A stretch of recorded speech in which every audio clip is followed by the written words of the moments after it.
10회 국무회의를 시작하겠습니다.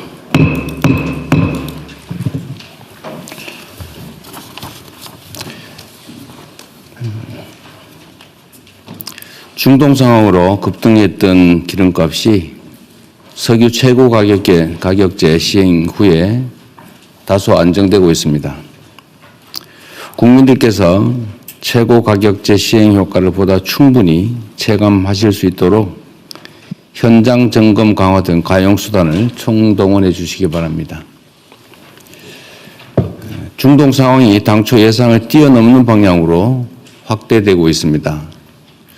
현재와 같은 양상이라면 잠시 진정됐던 석유 가격이 다시 불안정해지고 민생 전반에 가해질 충격도 커지게 될 것 같습니다. 이제는 상황 장기화를 전제로 최악의 시나리오까지 염두에 둔 대책을 마련해야 되겠습니다. 우선 UAE에서 추가 원유를 확보했던 것처럼 우리의 외교 역량과 자산을 총동원해서 안정적인 추가 대체 공급선 발굴에 총력을 기울여야 되겠습니다. 상황이 어려운 만큼 우리 국민 여러분의 이해와 동참도 필요합니다. 에너지 절약 노력의 범사회적 확산을 위해서 필요하면 자동차 5부제 또는 10부제 등 다각도의 수요 절감 대책을 조기에 수립해 주시기 바랍니다. 필요하다면 수출 통제도 검토하고 원자력 발전소의 가동을 늘린다든지 이런 비상 대책도 강구해야 되겠습니다. 약간 중기적 대책으로 화석연료 중심의 에너지 체계를 최대한 신속하게 재생에너지 중심으로 전환해 나가야 되겠습니다. 그리고 지금 상황이 계속 악화되면서 취약계층, 우리 서민들의 삶이 더 팍팍해지고 있습니다. 원래 위기 상황이 발생하면 또 위기 상황 속에서 이익을 보는 집단들도 있고 또 위기 상황을 악용해서 부당하게 이익을 취하는 경우도 있습니다. 그러나 대체적으로 많은 국민들은 더 어려움에 처하게 됩니다. 이런 점을 고려해서 취약계층 또 수출기업 지원 등을 위해서 전쟁 추경을 신속하게 편성해 주시기 바랍니다. 아침에도 보니까 정청래 대표께서 예산 심의도 사상 최고의 속도로 심의하겠다 이렇게 말씀해 주시던데 하여튼 국회도 최대한 빨리 심사하고 또 전쟁 예산이 전쟁 추경이 신속하게 집행될 수 있도록 다각도로 노력해 주시기 바랍니다. 어려운 시기지만 우리는 위기를 기회로 만들 충분한 역량이 있습니다. 정부는 어떤 상황에서도 우리 국민들의 삶이 흔들리지 않도록 모든 수단을 동원해서 선제적으로 또 기민하게 대처하겠습니다. 정부를 믿고 일상 속에서 최선을 다해 주시기를 부탁드립니다. 외풍이 거셀수록 국가 대전환을 위한 발걸음에 속도를 내야 합니다. 특히 중요한 것은 경제의 지속적 성장을 가로막는 수도권 집중 성장 시대에서 지방 주도 성장 시대로 과감하게 전환해야 된다는 것입니다.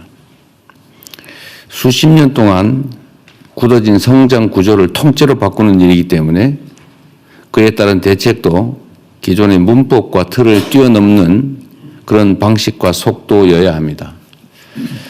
관계부처는 재정, 또 세제, 세금, 금융제도, 규제체제 등 모든 정책 수단을 지방주도 균형 성장에 맞춰서 새롭게 정비해 주시기 바랍니다. 단편적으로 할 일이 아니고 국무총리실이 주관이 돼서 전 부처청에서 체계적이고 장기적이고 근본적인 대책을 수립해 주시기 바랍니다. 오늘 행안부의 발표도 있긴 하던데 예를 든다면 균형발전 영향 평가를 모든 정책에 필수적으로 한다든지 하는 제도도 좀 만들어야 되지 않을까 싶습니다. 우리가 뭐 예를 들면 무슨 평가 이런 거 있잖아요. 환경영향 평가하고 무슨 뭐 정책할 때마다 그런 것처럼 지방 균형에 도움이 되나 안 되나, 또 지방 균형 발전을 위해서 좀 어떻게 해야 되는가를 반드시 모든 정책 결정 과정에서 평가하고 그 점에 대해서 체크할 수 있게 하는 시스템도 만들어야 되지 않을까 싶어요. 그리고 좀 더 과감해야 될 것 같습니다.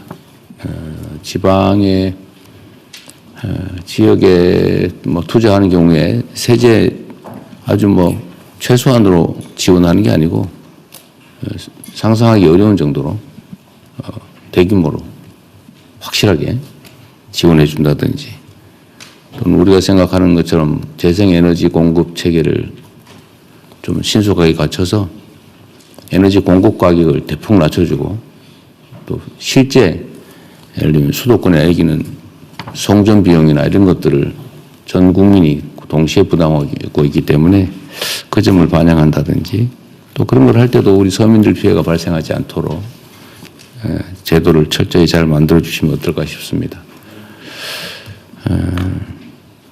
예를 들면 이번에도 제가 보기에는 추경에 지금 어떤 검토를 하고 있는지 모르겠는데, 추경 내용에 소비자들, 그러니까 유류 소비자들뿐만이 아니라 어쨌든 위기 상황 때문에 경제적 타격이 발생하지 않습니까? 물론 외관상은 성장하고 K자 성장이기 때문에 좋아진 데는 엄청 좋아지고 있어요. 뭐 사상 최대 수준의 아마 영업이익이 발생할 것 같다, 그런 얘기도 하더라고요. 문제는 그게 한 군데 쏠린다는 거고, 대다수 취약 부문에는 더 나빠지는 상황이기 때문에 결국은 소득 지원 정책을 안 할 수가 없을 것 같은데, 이번 추경을 한다면 그럴 때도 아주 지방에 더 대대적으로 할 수 있게, 그냥 뭐 10% 더 하고 이렇게 하지 말고 좀 획기적으로 좀 해주시기 바랍니다. 어쨌든 생각을 전면적으로 바꿔야 됩니다. 지금 수도권 중심으로 계속 가면 나라의 미래가 없어요. 어쨌든 비상조치를 해야 됩니다.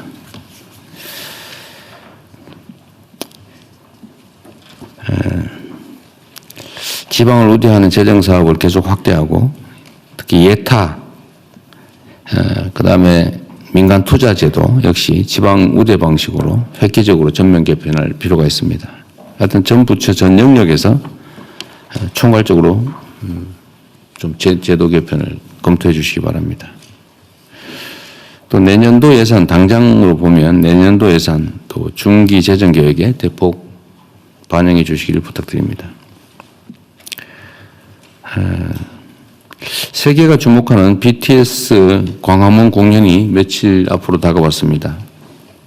전 세계의 K컬처의 우수성, 대한민국의 높은 위상을 거듭 확인할 수 있는 중요한 계기로 생각됩니다. 그런데 문제는 안전입니다. 빈틈없는 안전대책 수립에 총력을 기울여 주시기 바랍니다.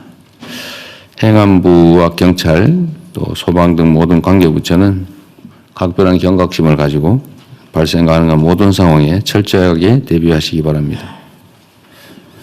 그리고 최근에 명동 인근 숙박업소 화재로 인명피해가 발생했던데 숙박시설의 안전도 꼼꼼하게 살펴봐야 되겠습니다. 그 또 한 가지 뭐 가능성이 크진 않다고 하지만 소위 테러 가능성에 대한 대비도 충실하게 해주시기 바랍니다. 성공적이고 안전한, 그리고 대한민국을 빛내는 행사가 될 수 있도록 역량을 잘 모아주시기 바랍니다. 지금 계속 산불 얘기를 하게 되는데, 하여튼 각 부처청에서 산불 대비 예방 조치라든지 또는 화재 진압 관련돼서 잘 대응하고 있는 것 같습니다. 어떻게 얼마 전까지는 정말 사상 최대 규모의 산불 발생이 있었는데 최근에 조금 줄어들고 있는 것 같아요. 그리고 잘 대비해 주어서 산불이 발생했을 경우에 화재 진압 시간, 또 화재로 인한 피해 규모, 이게 상당히 줄어드는 것 같습니다. 우리 관계부처, 특히 산림청, 소방청, 농축산부, 또 행안부 다들 애써주셔가지고 많은 성과를 냈는데 좀 더 애써주시길 바랍니다. 특히 봄이 되면은 입상객 때문에 생기는 산불도 많다고 하고, 특히 이제 농산물 잔재물, 이 소각하느라고 또 불도 많이 난다고 하고, 또 요새는 임약 가까이에 있는 주택 부문 또는 뭐 생산 시설, 공장 이런 데서 무슨 모닥불 피우고 뭐 이런 거 하다가 또 불이 많이 난다고 합니다. 조심해 주시기 바랍니다. 특히 헬기 진압이 꽤 효과가 있는 것 같은데 국방부에서도 어쨌든 협조 잘 해줘서 큰 도움이 되고 있어요. 그리고 야간 진압은 계속 얘기가 이것저것 있던데 사다 놓고 안 쓰면 안 되잖아요.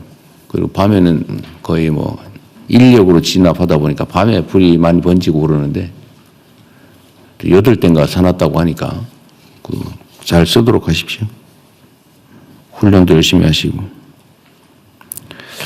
하여튼 이 산불 문제는 생각하는 것 이상으로 심각합니다. 화재로 인해서 인명피해도 많이 발생하고 재산피해는 말할 것도 없고 산림 자체 소실도 큰 손실이죠. 우리 국민들께서 요새 그런 게 유행이라고 그래요. 이렇게 비교하는 거. 산불은 얼마나 많이 발생하고 있나? 산불에 의한 피해는 얼마나 되나? 산불 진압 시간은 얼마나 단축됐나? 또 피해 규모는 얼마나 되나? 이런 거 계속 그래프로 표로 그리니까 신경 써서 역시 열심히 노력하는 정부다. 우리 국민들의 피해와 억울함을 많이 줄였다. 이런 평가를 객관적으로 받을 수 있도록 최선을 다해 주시기 바랍니다. 그리고 가뭄도 잘 챙겨주세요. 이제 또 가뭄이 또 문제가 될 것 같습니다. 지난 겨울에 비가 많이 안 왔다는데 또 가뭄 때문에 식수 문제 또 뭐 농작물 또 피해도 발생할 수 있어서 그것도 미리 좀 대비를 잘 해주시기 바랍니다. 가뭄대 지금 주로 어디서 하는 거예요? 행안부, 농산부, 기후부도, 네네. 농림부가 잘 챙겨보시기 바랍니다. 네. 예, 이후 회의는 경제부총리께서 진행해 주시겠습니다. 예, 그러면 먼저 중동 상황 관련 대응 현황을 보고받고 현안 토의와 기타 부처 보고를 진행하겠습니다. 그거 하기 전에 몇 가지만 더 얘기하실까요? 지금 129 여객기 참사 관련해서 이게 지금 시신 수습을 그때 철저히 안 하는 바람에 최근에 시신이 추가 발견이 돼서 좀 유족들이 격앙되고 있는 것 같아요. 이게 지금 국토부 업무인가요? 예. 하여튼 이 경과를 잘 좀 챙겨보세요. 네네. 좀 상식적으로 정말 납득이 안 되거든요. 예. 현재 여러 부처 모여가지고 협의를 하고 있고요. 네. 책임 소재 문제도 좀 분명하게 네, 좀 따져보고 있습니다.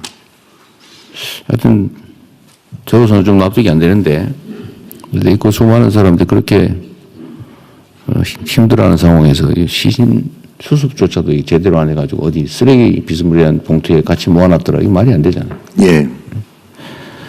하여튼 그리고 또 한 가지는 조사 기간이 너무 오래 걸리는 거 아닌가요? 사고 조사 관련해서요. 그러니까 현재 사고 조사위원회가 관할을 지금 막 옮기고 이러고 있는. 산하에 있다가 중간 발표하고 난 다음에 유족들이 어떤 불신하고 문제를 삼아서 네. 이걸 총리실로 이관해서 새롭게 구성해서 사조위에서 새롭게 시작한 형태로 바뀌다 보니 네. 일정의 시간이 많이 걸리고 있습니다. 그 조사위원들도 교체했어요?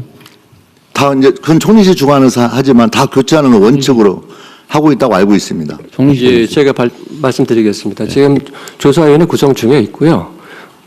지난 며칠 전에 새로 구성하고 있어요? 예, 그렇습니다. 하여튼 이게 너무 늦어요. 이게 일반 행정도 다 제가 속도를 좀 내라고 얘기하지만 물론 조사라고 하는 게 그렇게 마음대로 되는 건 아닌데 그럼에도 불구하고 너무 늦어지는 것 같습니다. 하여튼 좀 속도를 내주시고요. 그렇게 하겠습니다. 그리고 좀 더 우리 공직자들이 경각심을 가지고 본인들이 하는 행위나 아니면 어떤 처분의 결과가 이 받는 쪽 수용하는 국민들 입장에서는 엄청난 일이 될 수도 있다는 생각을 하게 됩니다. 본인들이 하는 일이 제가 그 얘기 하잖아요. 이 파초손을 든 마녀인가? 뭐 하여튼 이건 뭐 장난삼아 하지만 이게 세상에는 폭풍이 된다니까요. 죽고 사는 문제일 수도 있습니다. 여러분의 펜대 하나가. 겸해서 어쨌든 이태원에 대한 그 원래 합동수사본부 만들었죠. 우리 경찰이 하고 있나요? 검찰 같이 하고 있나요? 예, 그 검찰이 주관하고 경찰을 지원해서 이렇게 합동을 네. 하고 있습니다. 오늘 검찰은 안 나왔어요? 네. 예, 검찰이 알겠습니다. 예, 주도하고 있잖아요.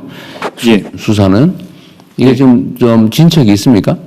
지금 그 특조위 아까 그 유족들의 위원회하고 그 지금 정문회 같은 것들이 진행되면서 함께 그 진행을 하고 있는데요. 네. 지금 현재 그 위원회의 쪽하고 계속적인 그 접촉을 하면서 요구사항 반영해가지고 수사를 진행하고 있습니다. 예, 수사 인력 규모는 얼마나 돼요? 검사 같은 경우에는 6명 남짓 정도 돼 있고요. 예. 경찰은? 경찰 인원제 숫자까지 정확히 경찰 11명가 있습니다. 11명. 하여튼 여기도 좀 속도를 내주시기 바랍니다. 열심히 하고 있을 것 같긴 한데 이제 너무 오래됐고요. 세월호도 지금 뭘 어떻게 처리하고 있나요? 세월호는 어느 부처 주관하고 있습니까 지금? 예, 해양산부입니다. 예. 지금 여기도 지금 뭐 진상규명이나 이런 거 뭐 하고 있어요? 그거 다 끝났어요? 그건 다 끝났고요. 예, 일부 추모 사업과 또 일부 선 배상 받은 분들의 뭐 조금의 민원 사항 이런 부분들이 좀 있습니다. 하여튼 이것도 좀 유족들이나 또 피해 가족들이 한 억울하다, 뭐 무관심해서 섭섭하다 이런 얘기 안 나오게 잘 챙기십시오. 예, 세심하게 살피겠습니다.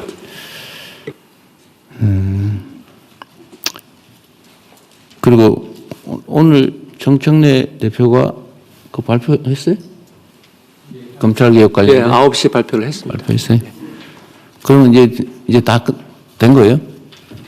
검찰개혁? 예, 상임위 과정에 남아 있고 법사위가 또 남아 있습니다. 이 과정에서 어쨌든 명확하게 얘기를 하면 검찰개혁이라고 하는 게 어쨌든 우리 국민들의 관심도 높고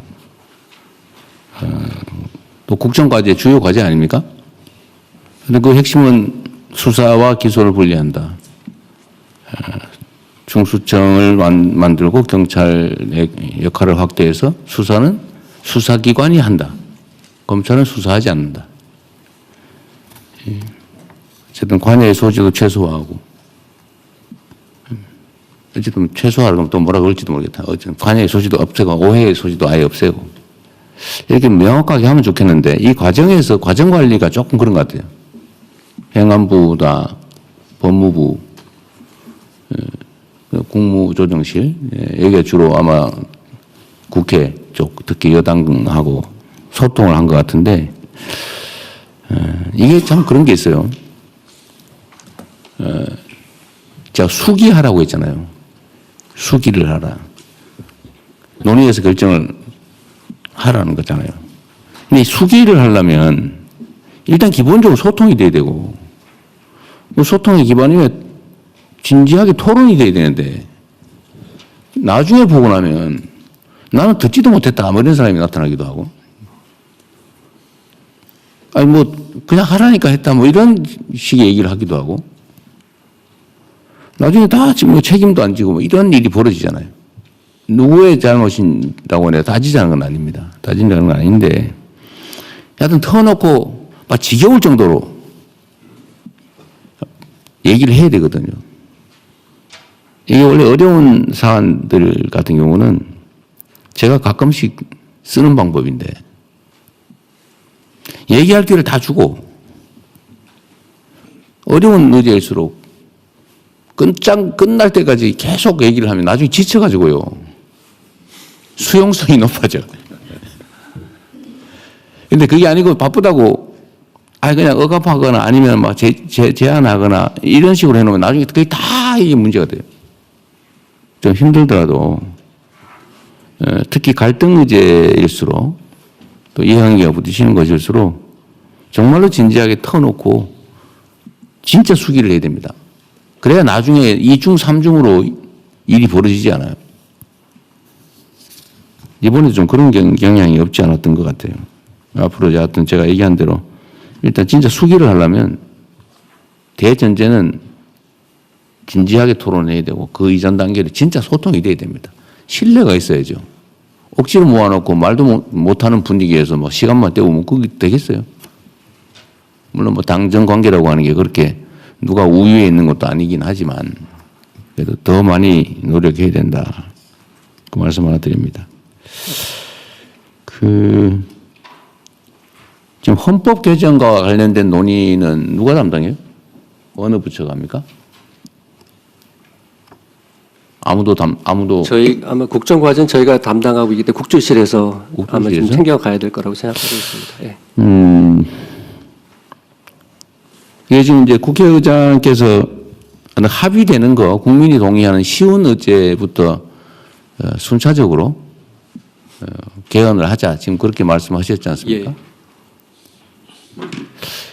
제 기억으로도 예를 들면 5.18 정신을 헌법 전문에 넣는다. 이건 야당도 맨날 하던 얘기잖아요. 공약하기도 하고 5.18만 되면 가서 약속도 하고 막 수없이 했던 거란 말이에요. 국민들께서도 이걸 반대하지는 않으실 것 같고. 또 지방 자치 강화. 또 하나가 이제 계엄 요건 강화. 이런 거였는데 이거는 다 국민들도 다 동의하고 야당도 뭐 반대하지 않을 것 같은데. 하여튼 이 문제에 대해서도 정부가 관심을 가지고 좀 진척이 될 수 있도록 노력해야 될 것 같습니다. 근데 국무총리실 소관은 아닌 것 같은데. 이거 법무부도 같이 검토해야 되는 거 아닌가요?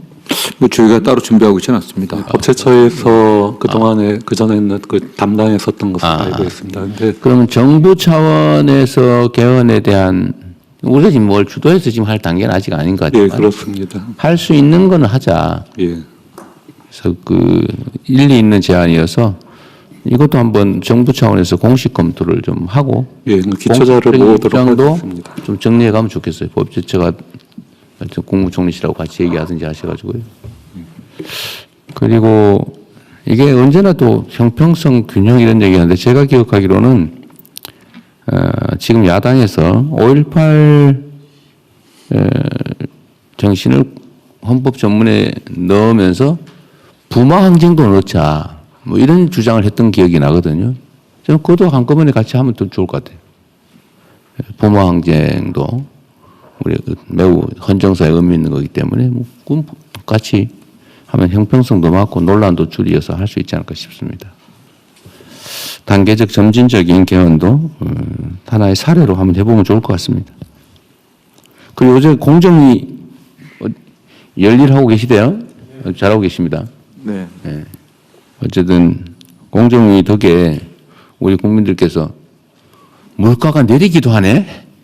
예. 이런 경험을 해서 요새 아주 놀라워한다고 합니다. 네.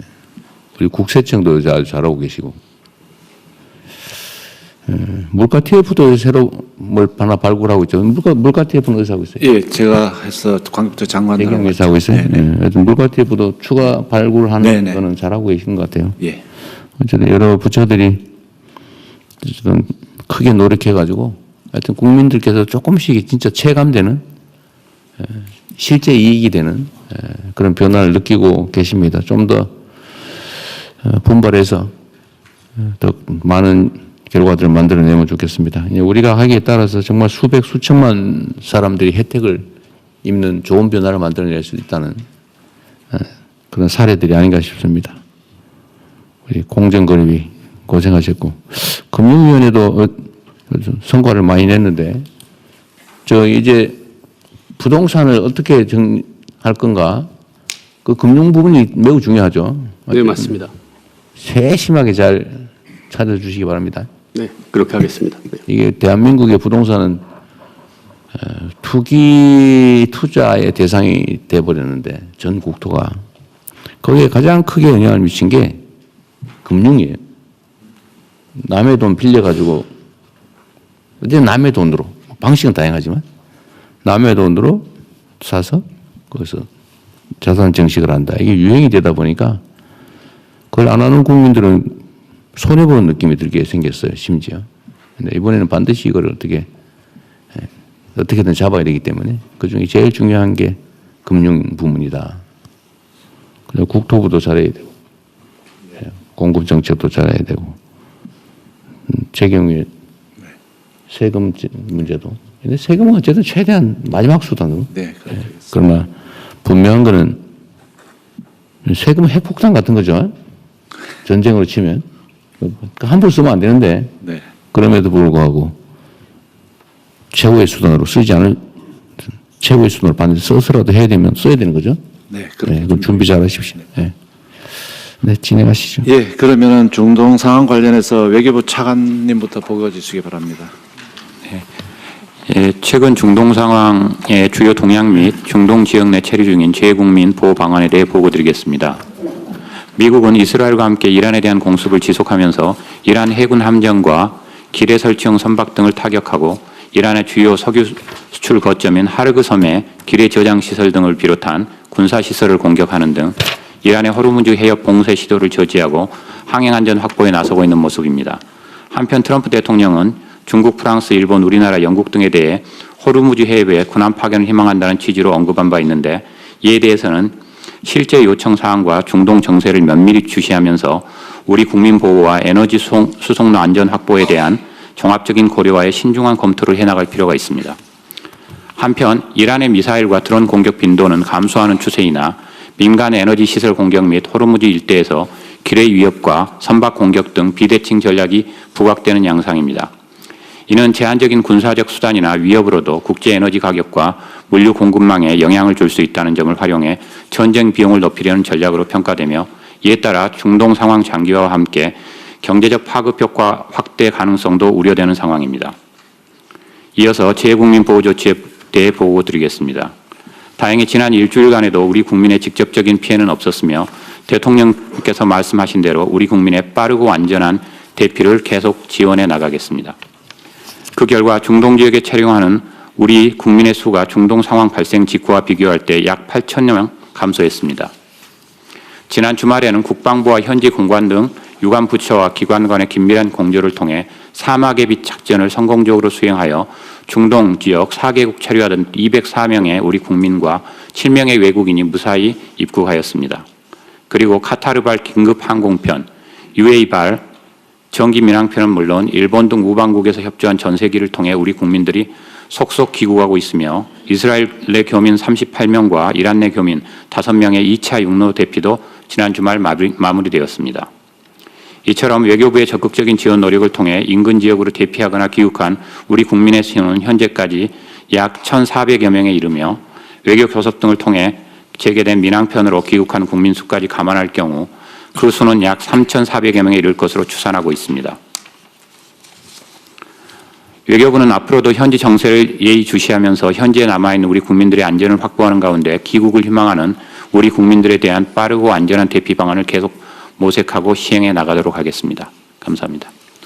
예, 다음으로는 재경부 장관 그 중동 상황 관련해서 경제 분야 대응 현황에 대해서 보고를 드리겠습니다. 유가입니다.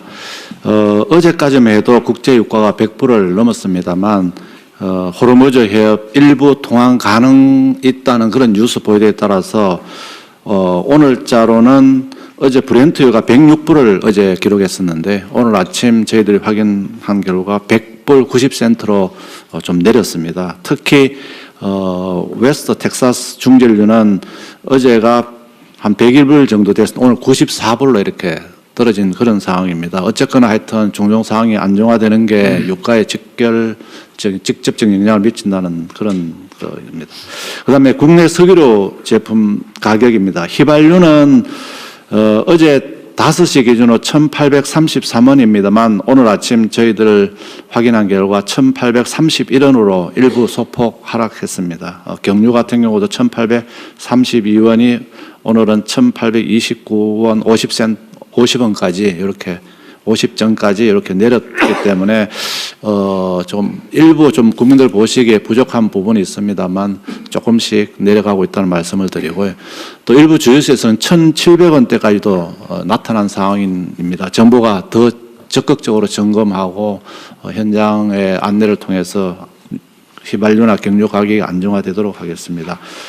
주식 시장 상황은 어제 조금 올랐습니다. 그리고 미국 시장도 좀 오른 상황입니다. 좀 등락이 이렇게 지속되고 있는 상황입니다.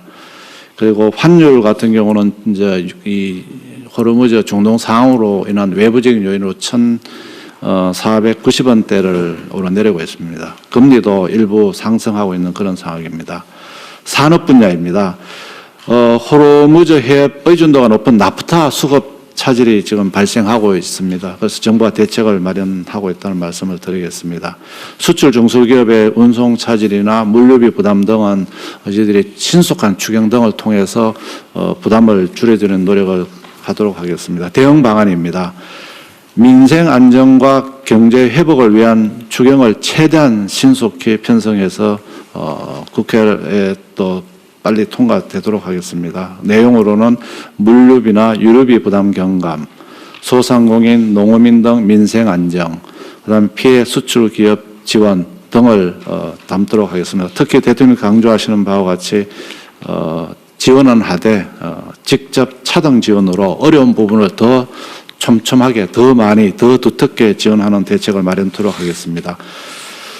최고 가격제의 그 현장 점검을 통해서 그 유류 가격 인하가 소비자들에게 혜택이 돌아가도록 하도록 하겠습니다. 향후 유가 추이 등을 보면서 직접 보조와 유류세 인하를 통한 또 유가 안정을 도모하도록 하겠습니다. 화물차, 대중교통, 농업인 유가 보조금 지원도 차질 없이 하도록 하겠습니다. 지금 어려운 상황입니다만 되도록이면 상반기 공공요금은 가급적 동결하려고 합니다. 그리고 농축수산물 할인 지원 확대 등을 통해서 우리 민생 경제 안정도 도모하도록 하겠습니다.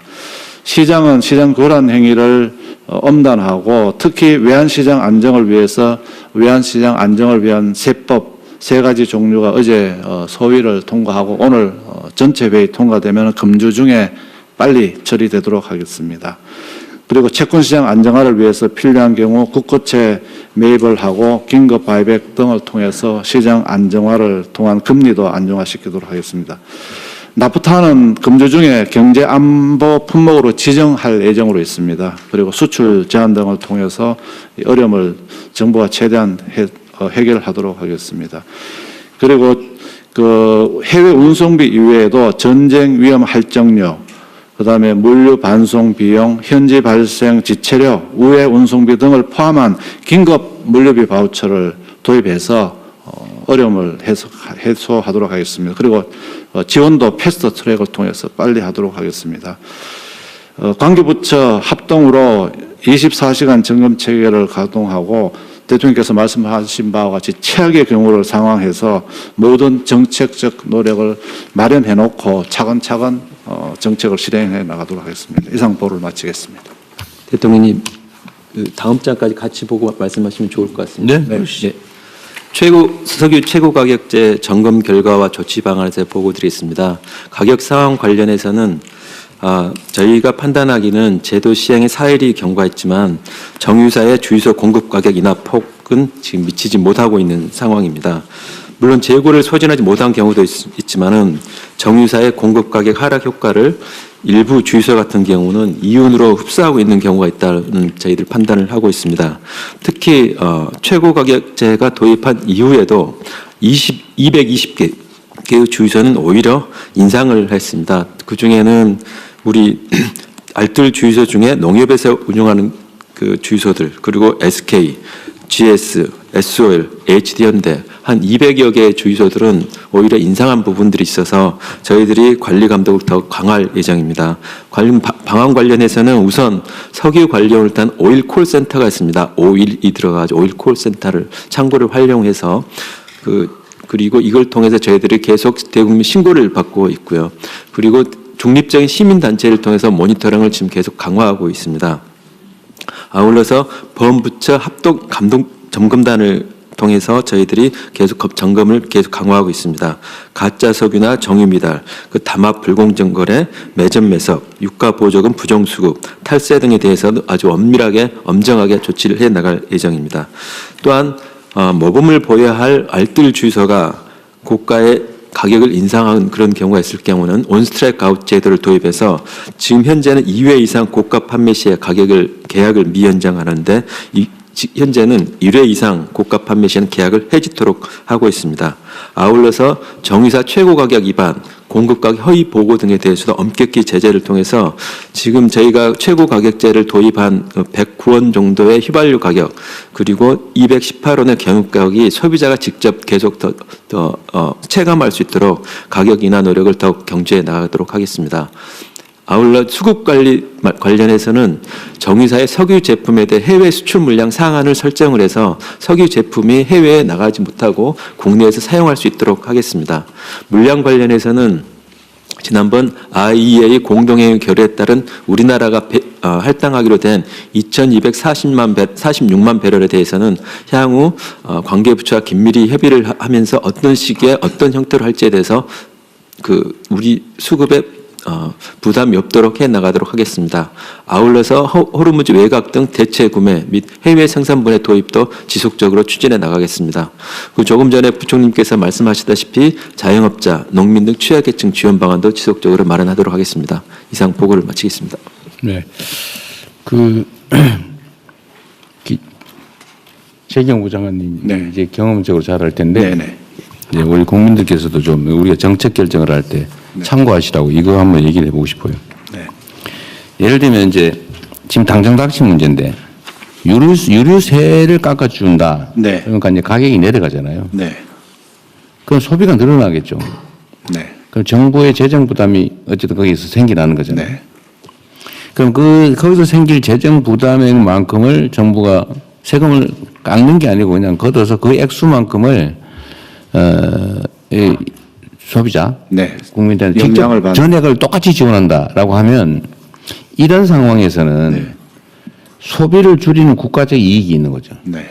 예를 들면 본인이 2,000원 하는 유류 휘발유를 넣는다. 근데 200원을 우리가 세금으로 깎아줘서 1,800원에 사게 할 거냐, 아니면 2,000원 내게 하고 200원에 해당되는 거를 것이냐. 예. 별도로 지원을 하냐. 네. 지원을 하면 소비가 줄어드는 효과가 있죠. 네. 이런 상황에서는. 네, 맞습니다.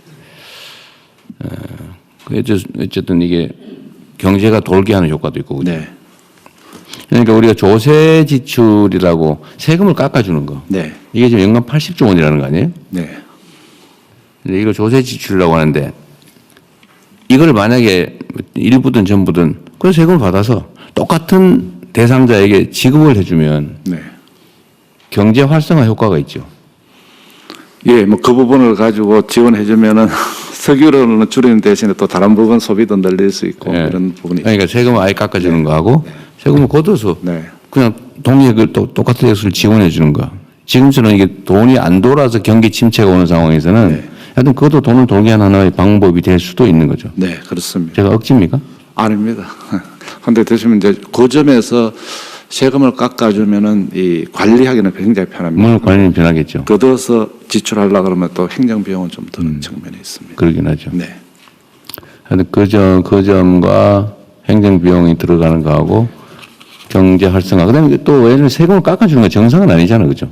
예. 원래 정상적인 모습은 세금은 똑같이 내고 정인대로 내고 그걸 받아서 필요한 데서 지원해 줘야 되는데 지금 이걸 안 하고 이제 세금을 깎아줘 버리고 있잖아요. 네. 감면 제도라고 그래서. 네. 그래서 과거에 유류세를 깎아줘 보니까요.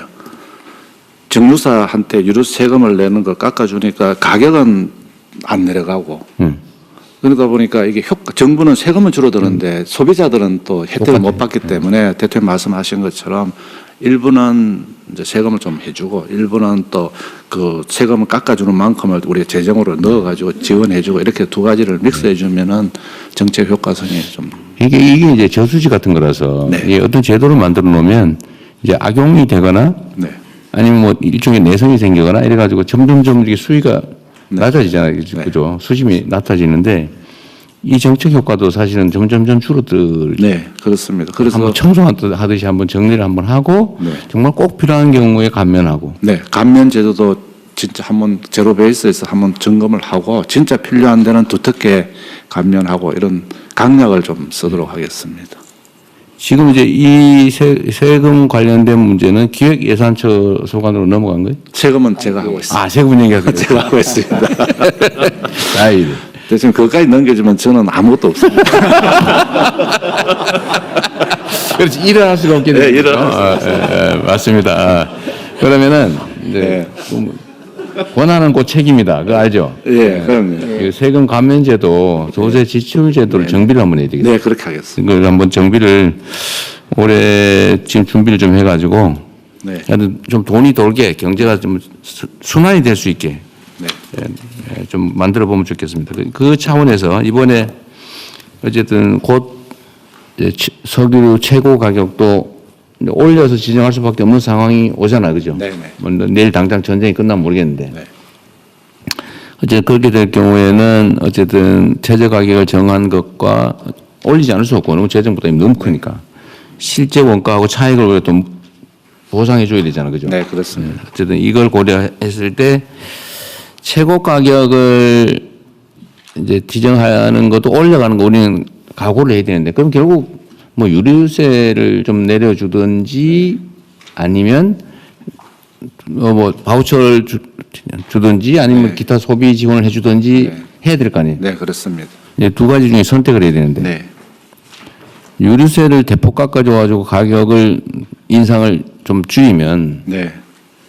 이제 그만큼 세금은 줄어들고 네, 세금이 재정세금은 줄어들고 소비는 안 줄어들 좀 덜 줄어들고 네, 뭐 아무래도 그 이제 유류세를 낮춰주면은 일반 그 유가가 줄어듭니다. 근데 요거하고는 직접 관련되지만 나머지 부분은 이제 또 어쨌든 소비가 늘어나 지금 국가의 전체 석유류 소비를 줄여야 될 상황이잖아요. 네. 수출 통제도 네, 해야 네, 되고 뭐 그렇습니다. 하다못해 오부제도 어쩌면 해야 될지도 네, 네. 10부제, 5부제 해야 될지도 모르고 하여튼 뭐 원전 가동률을 높이고 온갖 비상수단을 써야 네. 되는데 그러려면 소비를 줄여야 된다. 그러려면 유류세를 깎아주는 것보다는 추경 편성을 통해서 네.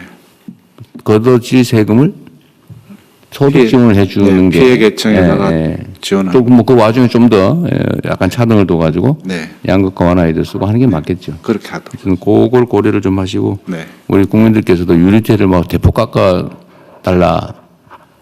우리가 유류세 걷어가지고 그 딴 데 안 쓸 테니까요. 하여튼 지원한다. 이번 피해 네. 상황에 국민들이 더 고통받지 않도록 유류세 걷어지는 만큼 어쨌든 깎아줄 걸로 예상되는 만큼은 네. 재정 지원으로 재정 재정 지출을 하겠다 그 네. 말이죠. 네. 그래서 추경을 빨리 해야 돼요. 네, 추경. 빨리 지금 뭐 하고. 밤새워서 지금 만들고 있습니다. 진짜 주말에 밤새워서 하고 있는 네, 거죠? 하고 있습니다. 제가 확인까지 했습니다. 눈이 좀 괜찮은데? 네, 안에 살이 좀 빠진 것 같긴 한데 그죠? 살이 좀 빠졌어요. 네, 그러시고요. 네. 어제 고생 많으세요. 그리고 산업부 장관께서는 요새 막 주유소도 많이 가보고 그러시는 것 같아요. 계속 그러니까 독려하고 점검하고 있는 상황입니다. 주유소 그 비싸게 받는데 가면 막 쫓겨나고 그러지 않아요? 아 그래서 옆에 좀 덩치 좋은 직원을 좀 데리고 다닙니다. 네. 그 우리 산업부 장관 보시고 그 주유소 비싸게 받으시는 몇 분이 계시다더라고요. 이거 했는데도 더 올려받는 데가 있다고 그러대요. 예, 그래서 농가하는 데가 있다는데. 예, 맞습니다. 저희들 정말 다니다 보면 핑계는 많습니다. 핑계는 재고가 많아가지고 그렇다고 이야기를 하는데 최소한도 이번 주 중간 정도 되면은 이제 그런 핑계도 이제 없어지는 시간이 그러니까요. 돌아옵니다. 그 너무 심한 것 같고 아주 홍보를 많이 해서 이제 고객들이 끊어지는 피해를 입게 되는데도 그런다고 말이죠. 예, 그래서 저희들이 하여간 이번 주에는 그거 혹시 그렇게 막 부당하게 올려서 돈 많이 벌어서 어디다 쓰는지 제대로 세금 내는지 한번 확인해 봐야 되겠어, 그죠? 예, 맞습니다. 그래서 국세청하고 같이 협력을 하고 있고요. 오늘은 아예 그 올린 기업들에 대해서는 여러 가지 또 뭐 직권남용 이런 소리 나오지 않게 조심하십시오. 공정위도 그 가격을 내리지 않는 주유소들 특히를 중심으로 해서 그 지방 담합 대응반을 마련했습니다. 해보고, 그래서 네. 대구, 부산, 제주는 조사를 실시했고 대구가 유난히 비싸다고 그러대? 예, 유난히 비쌉니다. 그거 왜 그러지? 그 지역적 특성이 왜 있나? 좀 지역적 특성도 있는 것 같습니다. 거기가 좀 주유소들이 많지 않은 다른 시에 비해서 그런 특성들도 있습니다. 그치? 특히 저희들 주유소 중에 알뜰 주유소가 있습니다. 알뜰 주유소가 저희 산업부에 있는 석유공사, 그 국토부에서 한 도로공사, 농협에서 하고 있는 NH 농협이 있는데 네. 그런 기관들이 일종의 주유소 가격 안정에 매기 역할을 해줘야 되는데 관계부처에서 좀 적극적으로 좀 관리 감독해 주시고 한번 저처럼 주유소에도 꼭 한번 가봐 주셨으면 감사하겠습니다. 네. 알뜰 주유소는 어디가 담당하고 있어요? 총괄은 저희가 하고 있고요. 여기 석유공사? 석유공사입니다. 석유공사 누구 소관이지? 산업부 소관? 산업부 소관입니다. 본인이 해야 되겠네. 근데 이제 그 알뜰주가 세 기관이 같이 하고 있습니다. 도로공사가 또 하고 있고요. 이제 그건 이제 국토부 소관이고 NH에서 하고 있는 게 있습니다. 그건 이제 농림부 소관입니다. 네. 근데 저기 농협인가? 농협도 관계가 있죠, 이거 주유소하고. 네, 농협입니다. 농협 주유소입니다. 그거 농협이 왜 이러냐 이런 소리가 많이 나던데요. 네. 그거 혹시 들으셨어요? 예. 농협이 이러면 되냐 이런 네. 얘기가 의외로 많습니다. 네. 뭐 예. 한번 체크해보세요. 예. 그래서 특히 지금 아까 산업부 장관님 말씀하신 알뜰 주유소 관련해서는 농협 주유소가 전국에 717개가 있습니다. 근데 이번에 아마 그 모니터링 된 곳 중에 20곳이 가격을 더 올릴 것으로 보는데 저희들이 보니까 이게 깊숙한 농촌 지역에 있어서 말하자면 회전율이 많이 떨어지는 겁니다. 재고가 워낙 양이 많고 그래서요. 근데 그럼에도 불구하고 점점 나아질 거라고는 보지만 저희들이 좀 지도하고 네. 필요하면 시정명령도 검토하도록 하겠습니다. 그 말이 가지는 함의가 있거든요. 농협이 이러면 되나? 네. 농협에 대해서는 특별한 그럼요. 기대가 있어요. 예, 그렇습니다. 네. 그래도 지원도 있잖아 사실. 예, 지원도 있습니다. 예. 좀 잘 챙겨봐 주시고요. 예, 그렇게 하겠습니다.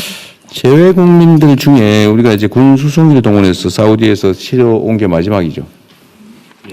네, 그런데 지금은 좀 귀국하려는데 귀국 편이 없어서 못 들어오는 사람 없어요? 지금은 뭐 기본적으로는 지금 영공이 해제돼 있고 이런 곳은 다 오실 수는 있는데 아직도 지금 좀 어려움이 있습니다. 다시 또 폐쇄하는 것도 지금 있고. 사우디, UAE 이런 데는 지금 열려 있고 네. 전기 항로도 열려 있어요? 네네 그렇습니다만 그래요? 그래도 운영에 좀 차질이 있습니다.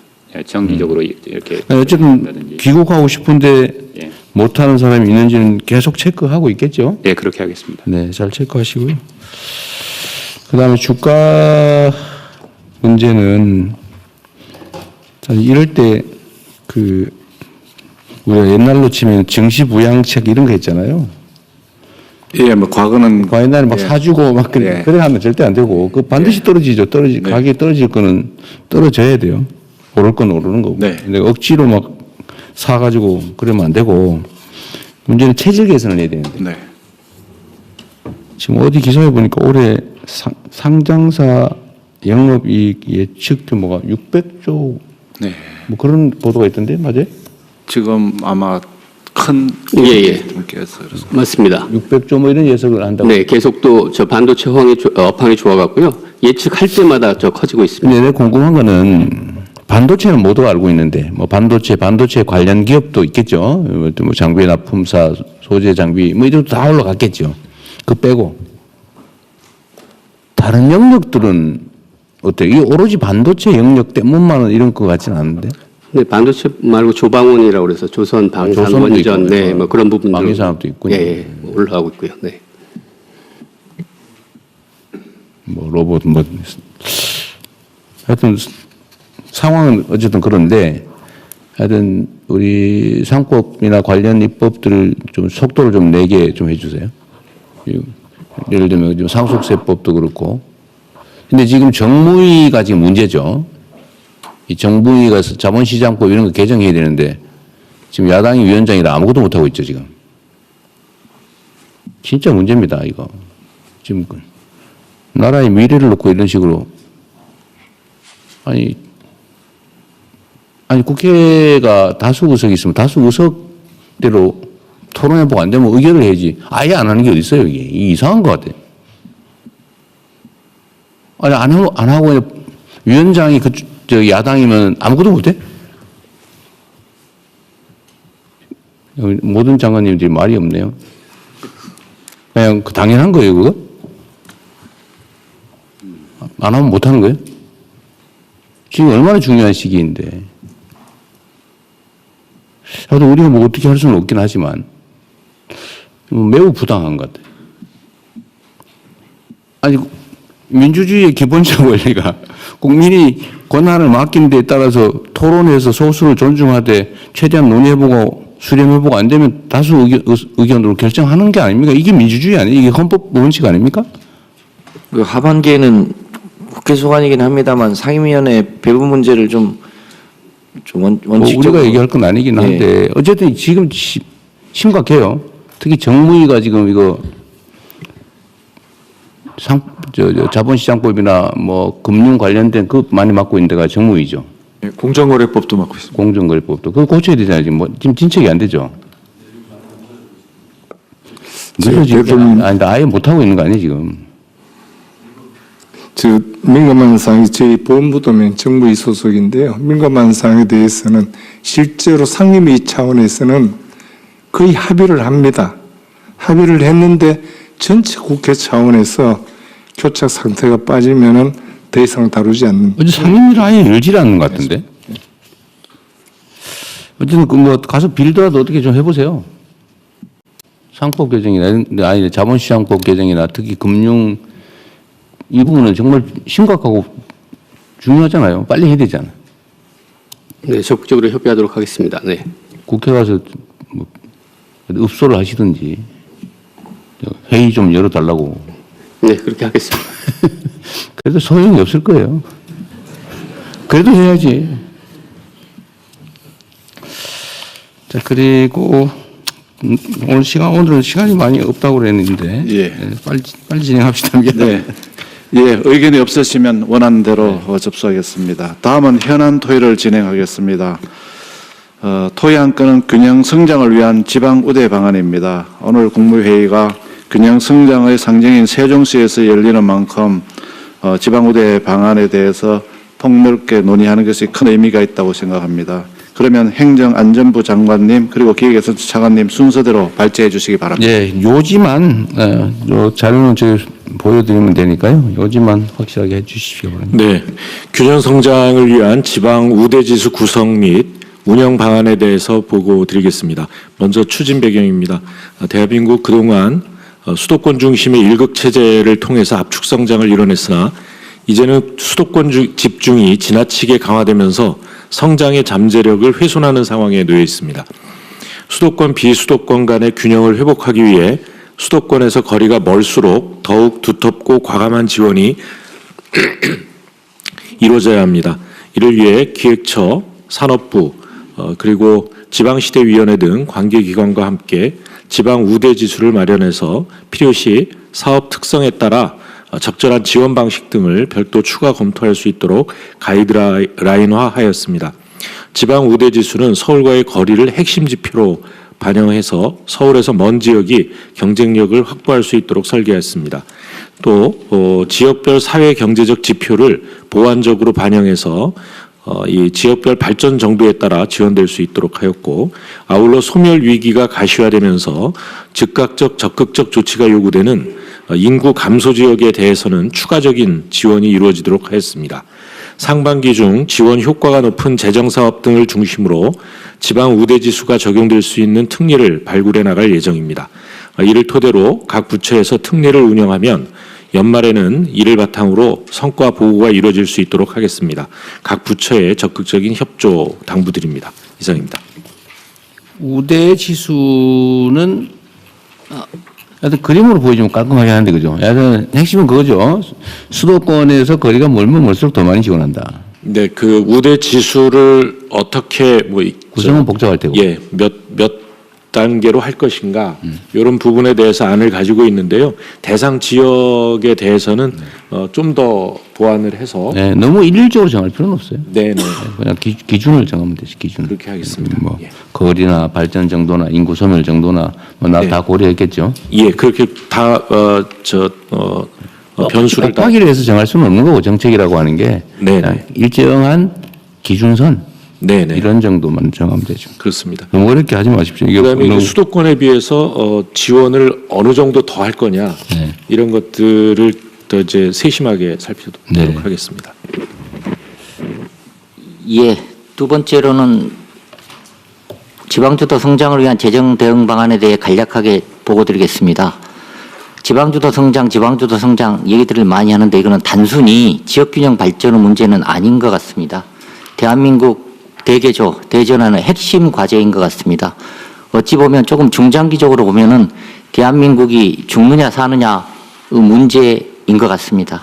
그래서 수도권 쏠림으로 인한 지방 소멸 위험에 대응하고 지방이 진정으로 성장 주체가 될 수 있도록 모든 재정사업과 재정대조를 총동원 하겠습니다.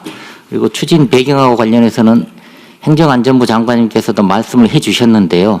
현재 지금 인구도 20년부터 수도권 인구 비중이 비수도권 인구 비중보다 많아지기 시작했고요. 최근 통계는 25년에는 지금 51%입니다. 그리고 실제로 생산이 얼마만큼 이루어지느냐, 지역 내 총 생산을 비교해 보면 15년부터는 수도권이 더 많아지기 시작했는데요. 24년 최신 통계를 보면 53대 47로 격차가 지금 점점 더 벌어지고 있습니다. 이런 상황을 놓고 봤을 때 수도권 일극체제를 극복하고 지방주도 성장으로 대전환하지 않으면 대한민국의 미래는 없는 것 같습니다. 그래서 여기서 발표드리는 재정사업, 재정제도를 포함해서 세제, 금융, 규제 완화 등 가용한 모든 정책수단을 더 늦기 전에 지방 살리기에 맞춰서 재정렬할 필요가 있는 것 같습니다. 지방주도 성장을 위한 재정 대응 방안 몇 가지에 대해서 말씀드리겠습니다. 지금 첫 번째로는 정부에서 하는 재정사업에 지방우대 원칙을 확대 적용하는 겁니다. 26년 예산에 아동수당 등 지금 7개 사업에 대해서 시범적으로 지방우대를 추진하고 있습니다. 그리고 27년 예산부터는 지금 방금 행안부 장관님이 보고드린 지방우대 지수에 따라서 모든 재정사업에 대해서 지방우대 원칙을 적용하는 방식으로 일을 해 나가도록 하겠습니다. 첫 번째로는 수도권과 거리, 두 번째로는 사회경제지표 이런 거를 종합적으로 고려해서 사업별 특성에 따라 지역별 우대를 적용하는데요. 이거는 정부에서 상상력을 어떻게 발휘하느냐에 따라서 여러 가지 방식이 가능합니다. 그래서 밑에 있는 항목들을 보시면은 지원금 자체를 수도권에서 멀수록 더 많이 주는 방법도 있고요. 또 정부 사업을 하게 되면은 자기가 부담하는 비율이 있는데 지방이 상황이 어려우니 자기가 부담하는 비율 자체를 수도권에서 멀수록 낮춰주는 방법도 있고요. 그리고 또 사업 물량이 확대가 되면 수도권보다 비수도권에 우선적으로 사업 물량을 배정하는 방법도 있고요. 지역화폐 같은 경우는 수도권, 비수도권, 인구 감소 지역에 따른 구분에 따라서 국비 보조 비율을 바꾸는 방법도 있습니다. 그래서 여러 가지 방법이 있을 수 있기 때문에 다음 페이지입니다. 27년도 예산을 요구하실 때는 이게 전국적으로 시행되는 사업이다. 이 사업이 지역 인구 유입 효과가 생기겠네? 지역 경제하고 산업 기반을 확충하는데 도움이 되겠네? 이런 사업 같은 경우는 각 부처에서 필수적으로 이게 뭔가 지방우대가 가능한 거 아닌가? 이런 고민을 해서 27년 예산을 요구해 주십사 부탁 말씀을 올립니다. 그리고 두 번째로는 포괄보조를 확대하고 초광역권 개정을 신설하는 내용이 있는데요. 포괄보조라는 거는 지방정부가 나 이 사업 하고 싶다. 그 사업을 자율적으로 선정하는 게 포괄보조 사업인데요. 이미 26년 예산에 25년도에 비해서 규모는 한 3배 정도 늘려서 11조를 했고요. 사업 개수도 47개에서 2배 가까이는 121개로 했습니다. 그런데 27년 예산할 때도 포괄보조 사업을 늘리려고 하는데요. 포괄보조 사업을 늘리게 되면 각 부처 입장에서는 내 권한과 내 영향력 주네 이렇게 생각하실 수 있습니다. 하지만 지방주도 성장이라는 대의를 위해서 각 부처에서 포괄보조 사업을 적극적으로 발굴해 주시고 저장적인 협조를 부탁드립니다. 그리고 그 다음으로는 초광역 개정이라는 게 있습니다. 지역균형발전 특별회계에 초광역 개정을 만들어서 A광역지자체하고 B광역지자체가 우리가 공동으로 문화나 복지 서비스를 이용해 봐야 되겠다. 산업 클러스터를 만들더라도 A 지역에 여러 가지 시설을 몰빵하는 것보다는 A하고 B 광역지자체가 큰 그림을 그려서 클러스터를 배치하면 훨씬 더 도움이 될 것 같다. 이런 사업들을 초광역 개정을 신설을 해서 배치할 계획으로 했습니다. 세 번째는 정부 돈이라는 게 세금만 있는 게 아닙니다. 그래서 민간 투자 제도도 지방에서 민자 사업이 활성화될 수 있도록 인구 감소 지역 그리고 지역 업체가 활발하게 참여할 수 있도록 인센티브를 이미 만들었습니다. 이거 같은 경우는 민자 사업 기본 계획을 이미 수정을 해서 즉시 시행할 수 있도록 하겠습니다. 그리고 예비 타당성 조사 제도 이거 관련해서 중앙부처뿐만 아니라 지방정부에서 여러 가지로 애로가 많습니다. 그래서 이번에 개편할 때는 지역 우대가 될 수 있도록 확실하게 개편을 했는데요. 첫 번째는 인구 감소 지역 같은 경우는 지역균형 가중치를 5%포인트 높이고요. 5%포인트 높이는 만큼 경제성하고 관련된 평가 비중을 5%포인트 낮출 거고요. 그리고 또 실제로 예비 타당성 조사를 하다 보면 이런 불만이 많습니다. 이게 틀림없이 효과가 날 텐데 정량 분석을 해보니 효과가 안 나는 걸로 돼 있다. 이런 불만의 목소들이 굉장히 높습니다. 그래서 기존 같은 경우는 지역 낙후도를 정량적으로만 평가했는데 이런 도로를 만들면은 그 다음에 우리가 가지고 있는 역사, 문화를 이용하면 관광산업이 활성화될 수 있겠다. 이런 정성적인 요인도 예비 타당성 조사에 포함시킬 수 있도록 하였습니다. 그리고 네 번째로는 결국에는 지방주도 성장의 문제를 해결하고 지방이 살기 위해서는 네 가지가 제일 핵심인 것 같습니다. 지금 첫 번째로는 산업과 일자리가 있어야 되겠다. 두 번째로는 교육이 돼야 되겠다. 세 번째로는 보건의료가 돼야 되겠다. 네 번째로는 문화가 돼야 되겠다. 이 네 가지가 제일 핵심 키워드인데요.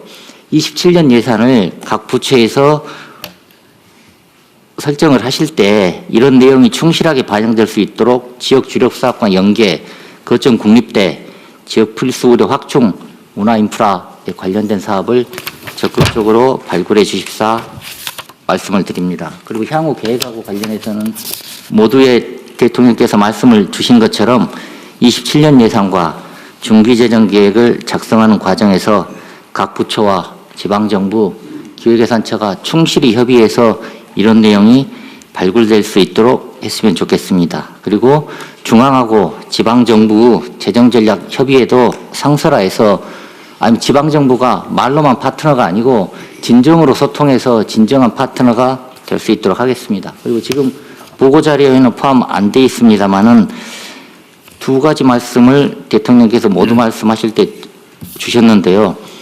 첫 번째는 추경하고 관련해서 두 마리 토끼를 잡아야 됩니다. 속도도 중요하고 치밀한 설계도 중요합니다. 그래서 이 두 마리 토끼를 잡기 위해서 관련되는 모든 부처가 주말과 휴일을 반납하고 지금 현재 작업이 진행 중이다는 말씀을 드리고요. 또 추경 예산안의 내용을 준비하는 과정에 지금 방금 말씀드린 지방 우대 정신이 반영될 수 있도록 각별하게 유의해서 추진하도록 하겠습니다. 그리고 균형성장 영향평가 말씀도 주셨는데요.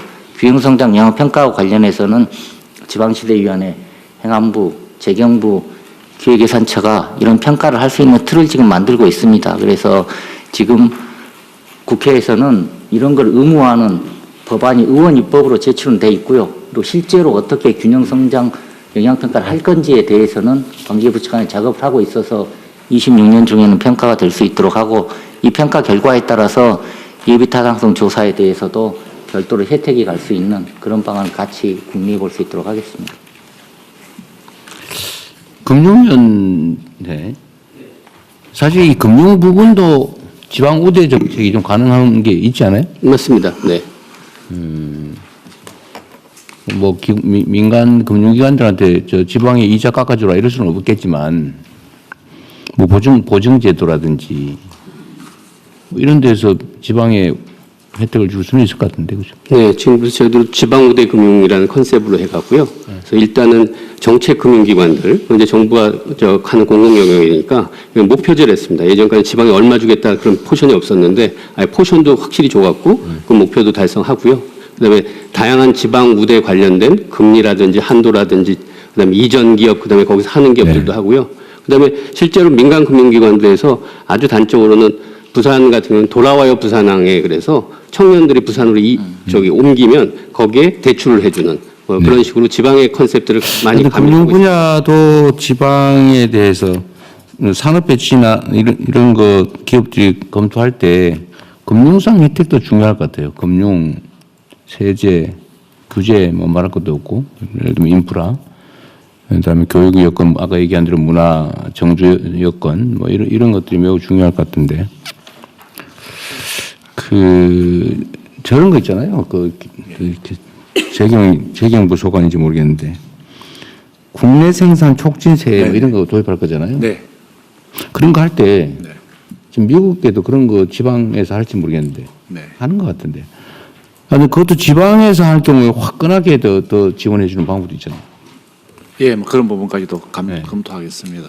지금 이제 지방 생산 촉진 세제 같은 경우가 가능하면은 또 지역이 갈 수밖에 없습니다. 지금 생산 기지를 만들고 그렇게 만들어야죠. 네네 그렇게 세금 혜택도 혜택이고 금융도 그렇고 예를 들면 인프라나 이런 것들 우리가 뭐 대대적으로 정부 부담으로 공공 부담으로 구축을 해준다. 네, 해줘야 됩니다. 네. 문제는 어쨌든.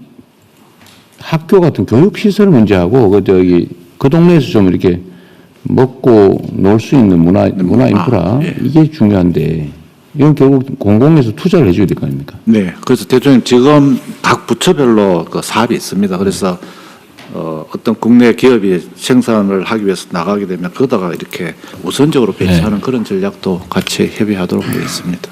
그런데 이거를 막 전 지방에 뭐 동시에 하려면 돈이 너무 많이 드니까. 몇 군데 딱 찍어가지고 선도지구 같은 걸 하든지 아니면 이번에 뭐 초강력 그 통합한데 이런데 뭐 이런 데에다가 집중해 준다든지 그렇게 하겠습니다. 연구를 좀 해보십시오. 예, 그러니까 지금 우리가 초혁신 산업이라든지 전략 산업이 가는 경우는 각 부처에서 흩어진 예산을 거기다가만 투자만 해줘도 우선 해결이 가능합니다. 그래서 그런 대신 말씀하신 방안을 저희들 적극 실행하겠습니다. 이게 너무 흩뿌려져 가지고. 효과가 없게 하면 안 되고 모닥불처럼 모아가지고 화끈하게 뭐 앵커 역할이라고 그럽니까? 하여튼 그런 걸 할 수 있게. 하여튼 아이디어 있는 대로 다 짜내고 좀 더 과감해질 필요가 있습니다. 예.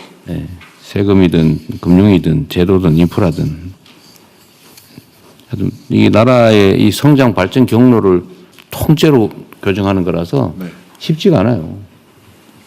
사실 되게 조심스럽고 막 망설여지고 걱정되고 그렇게 돼 있거든요.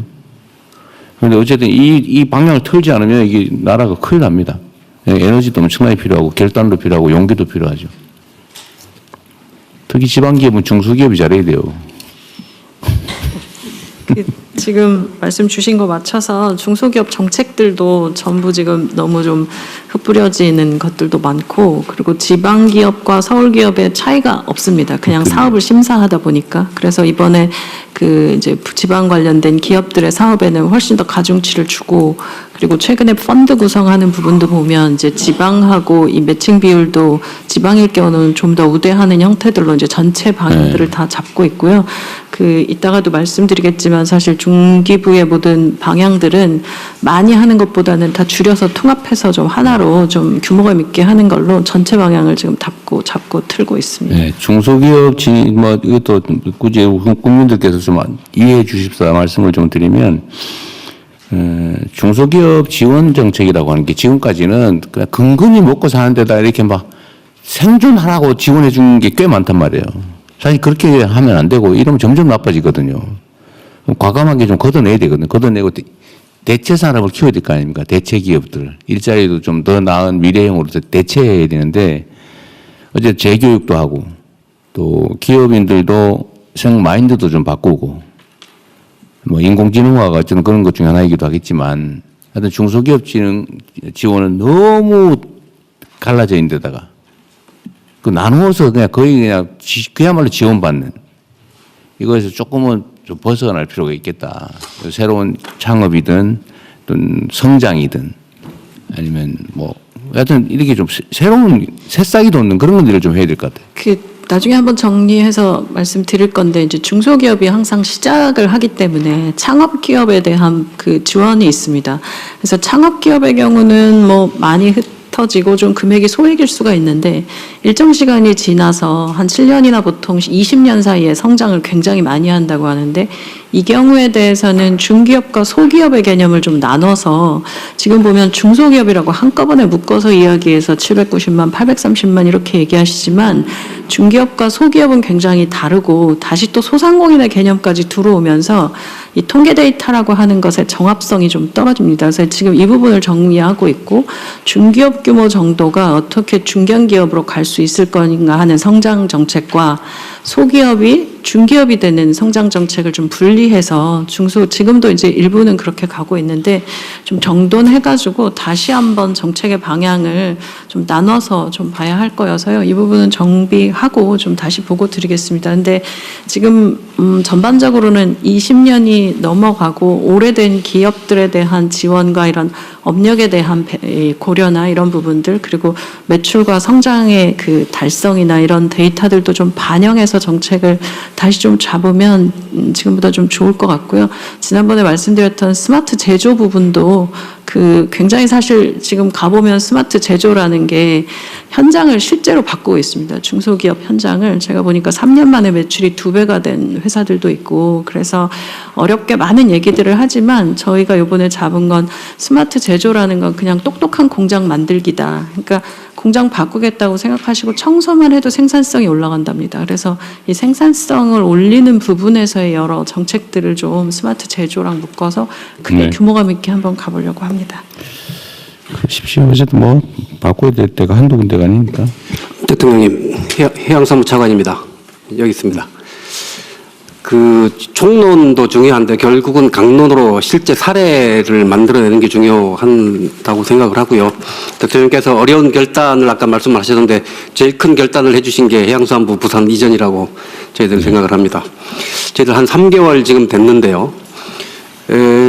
제가 우리 직원들하고 같이 부산을 이전하면서 오늘 지방 우대 방안 하면서 느끼는 것은 결국은 최종적으로는 우리가 사람에 대한 고민을 좀 많이 해야 된다는 생각을 느끼게 됩니다.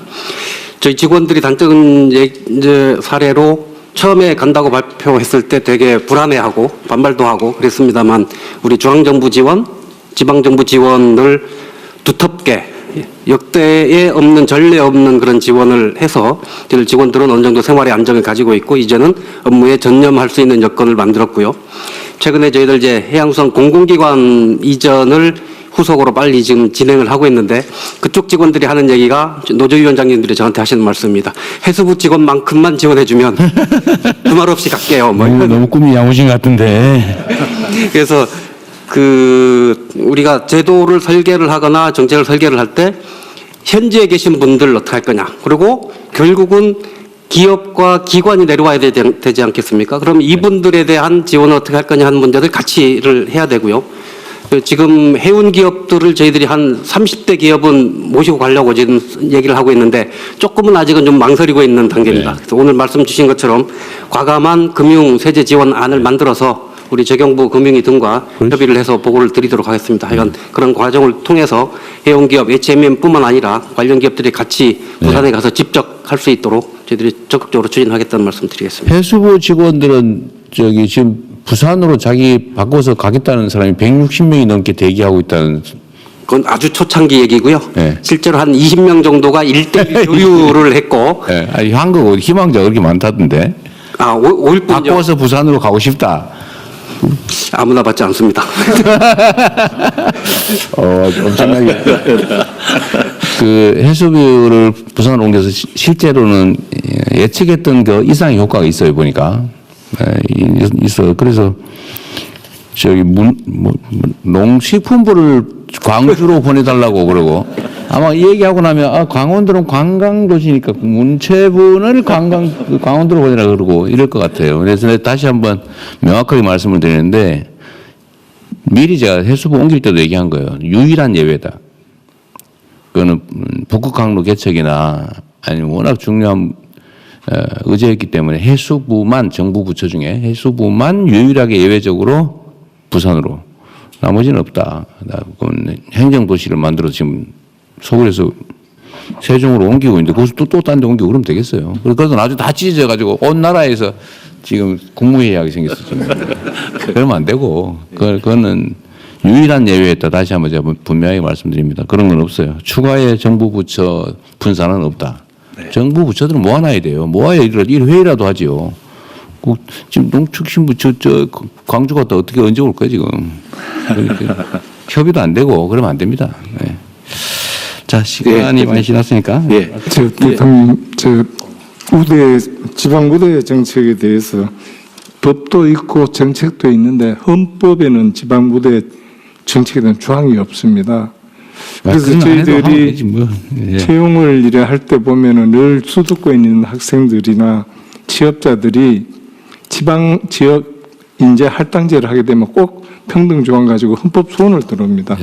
차제 모두의 그 헌법 전문 개정 말씀하셨는데 헌법 개정하실 때 지방 우대 조항을 확실히 헌법에 못 받는 것도 한번 고려해 주셨습니다. 그거 쉽지 않습니다. 그 전에 하여튼 이 아동수당 지방에 더 주자 그것도 지금 국회에서 반대해가지고 한참 묶여가지고 안 됐었죠?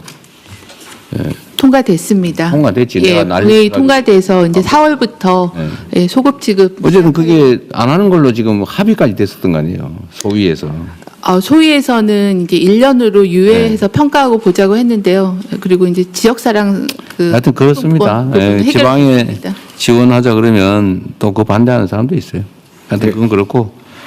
자, 다시 지금 행사가 있습니다. 빨리 지나갑시다.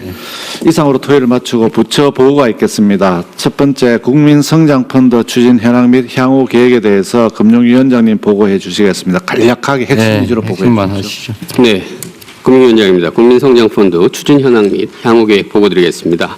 국민성장펀드는 첨단 전략산업을 둘러싼 글로벌 기술 투자 전쟁에 대응하여 대규모 민간 합동자금을 조성함으로써 한국 경제 향후 20년을 책임질 미래 성장 동력과 관련 생태계에 집중 지원하는 초대형 국가 성장 프로젝트라고 할 수 있습니다. 개요 먼저 보시면 이제 규모입니다. 첫 번째 동그라미 보시면 자금 조성과 규모는 첨단 전략 산업 기금이 5년간 75조 원을 조성해서 이 공공자금을 마중물로 삼아 금융권 등 민간에서 동일한 75조 원을 매칭 조성합니다. 그래서 총 매년 30조 원씩 5년간 총 150조 원을 투입합니다. 투자 대상은 첨단 전략 산업이 투자 대상입니다. 이 중에서 파급 효과가 큰 사업, 지방경제에 기여하는 사업, 산업 생태계 조성에 촉진하는 프로젝트가 대상이 되겠고요. 두 번째 그 지방경제 보시면 대통령 말씀하신 대로 지방 주도 경제 성장을 위해서 저희 국민성장펀드 조성에 150조 원 중 40% 이상인 60조 원을 지방 관련 프로젝트에 투입할 예정입니다. 지원 수단은 직접 간접 투자, 인프라 투용자, 저리 대출 등 다양한 금융 지원 방식을 총망라했고요. 대규모로 장기간 투자하는 모금 자본이 되겠습니다.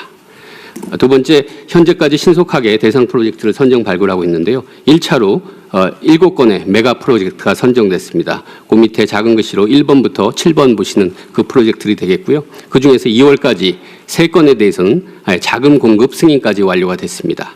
그리고 3, 4월 중 첫 번째 K-엔비디아 육성 프로젝트를 뒷받침할 국내 대표 AI 반도체 기업에 대해서 수천 원대의 이건 증자에 직접 지분 투자로 참여하는 게 예정돼 있습니다. 그 밑에 박스를 보시면 지난 1, 2월간 지원된 세 가지 실적인데요. 첫 번째는 전남 신안우의 해상풍력, 재생에너지 풍력 사업이 되겠습니다.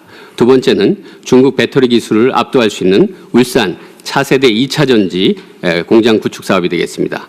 세 번째는 평택 AI 반도체 HM 공장 생산기지 구축 사업이 되겠습니다. 모두 파급 효과가 크고 관련 생태계에 굉장히 중요한 그런 의미 있는 프로젝트들이 되겠습니다.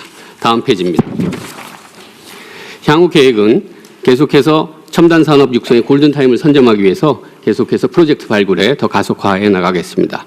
사업 발굴은 지금 협업형으로 하고 있습니다. 산업계, 지방정부, 국민권들과 머리를 맞대고 현장에서 찾고 있고요. 금요일도 저랑 부위원장이 각각 1박 2일씩 호남, 충청, 영남권 등 직접 찾아가서 설명회도 개최하고 현장에 있는 공장, 기업들도 방문한 바 있습니다. 그리고 자금 수요는 이런 간담회나 설명회 통해서 지금까지 181건, 약 210조 원의 자금 수요가 지금 제한이 돼 있는 상황입니다. 그리고 제일 중요한 게 산업계, 결국 투자 수요처들이 중요하기 때문에 제가 이제 산업부 장관님 그리고 가계부 장관님 같이 해서 또 금융권, 산업계가 모이는 그런 행사들도 간담회도 계속 하고 있습니다.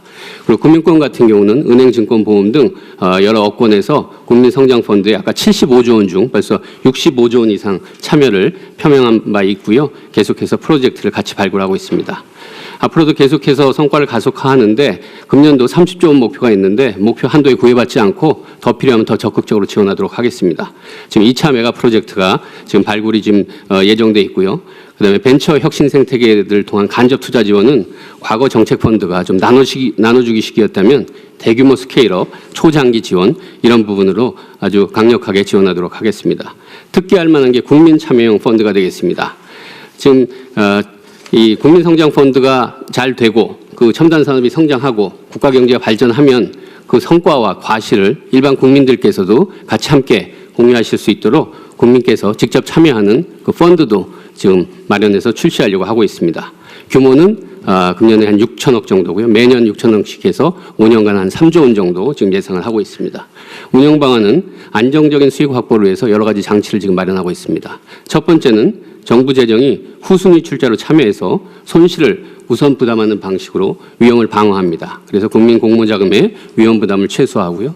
두 번째는 세제 측면에서 파격적인 소득 공제랑 배당 소득 분리과세를 통해서 수익률을 극대화하겠습니다. 다만 이 부분은 지금 국회 기재위 조세소위에서 마지막 지금 논의가 이루어지고 있습니다. 세 번째는 역량 있는 최고의 운용사를 선정해서 국민자금의 안정적 수익 확보를 지원하겠습니다.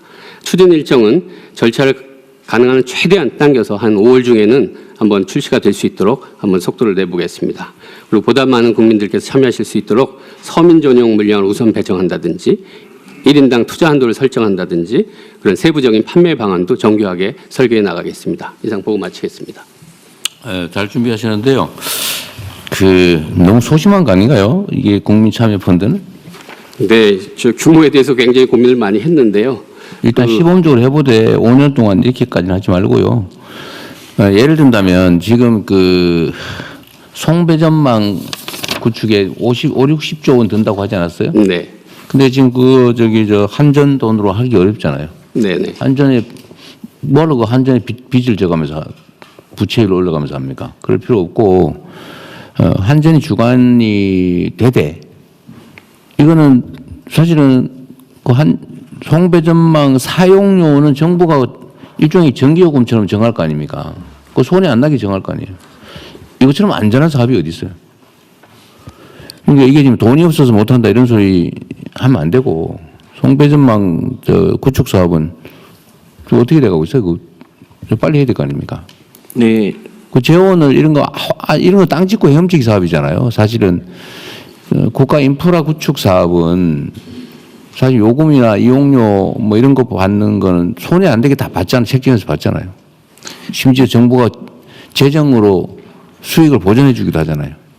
꼭 필요한 경우는. 이렇게 하면 그 투자 자본은 괜히 누가 빚져가면서 회계상 부담을 져가면서 할 필요가 없을 것 같고 이런 거에 국민들이 참여할 수 있게 해주면 지금 시중에 지금 투자할 돈이 넘쳐나는데 그런 것도 흡수도 좀 하고 좀 빨리 신속하게 하고 좀 그랬으면 좋겠는데 상의 안 하세요? 네, 했습니다. 근데 아마 지금 이거는 돈 문제보다도 송배전은 한전이 그런 걸 할 때 민간 자금을 지금 사업권들을 한전한테만 독점적으로 주는 부분이 어떻게 돼요? 한전은 그 기업 경쟁력이 있어서 그동안은 싼 이자를 받아서 쓰고 있었는데요.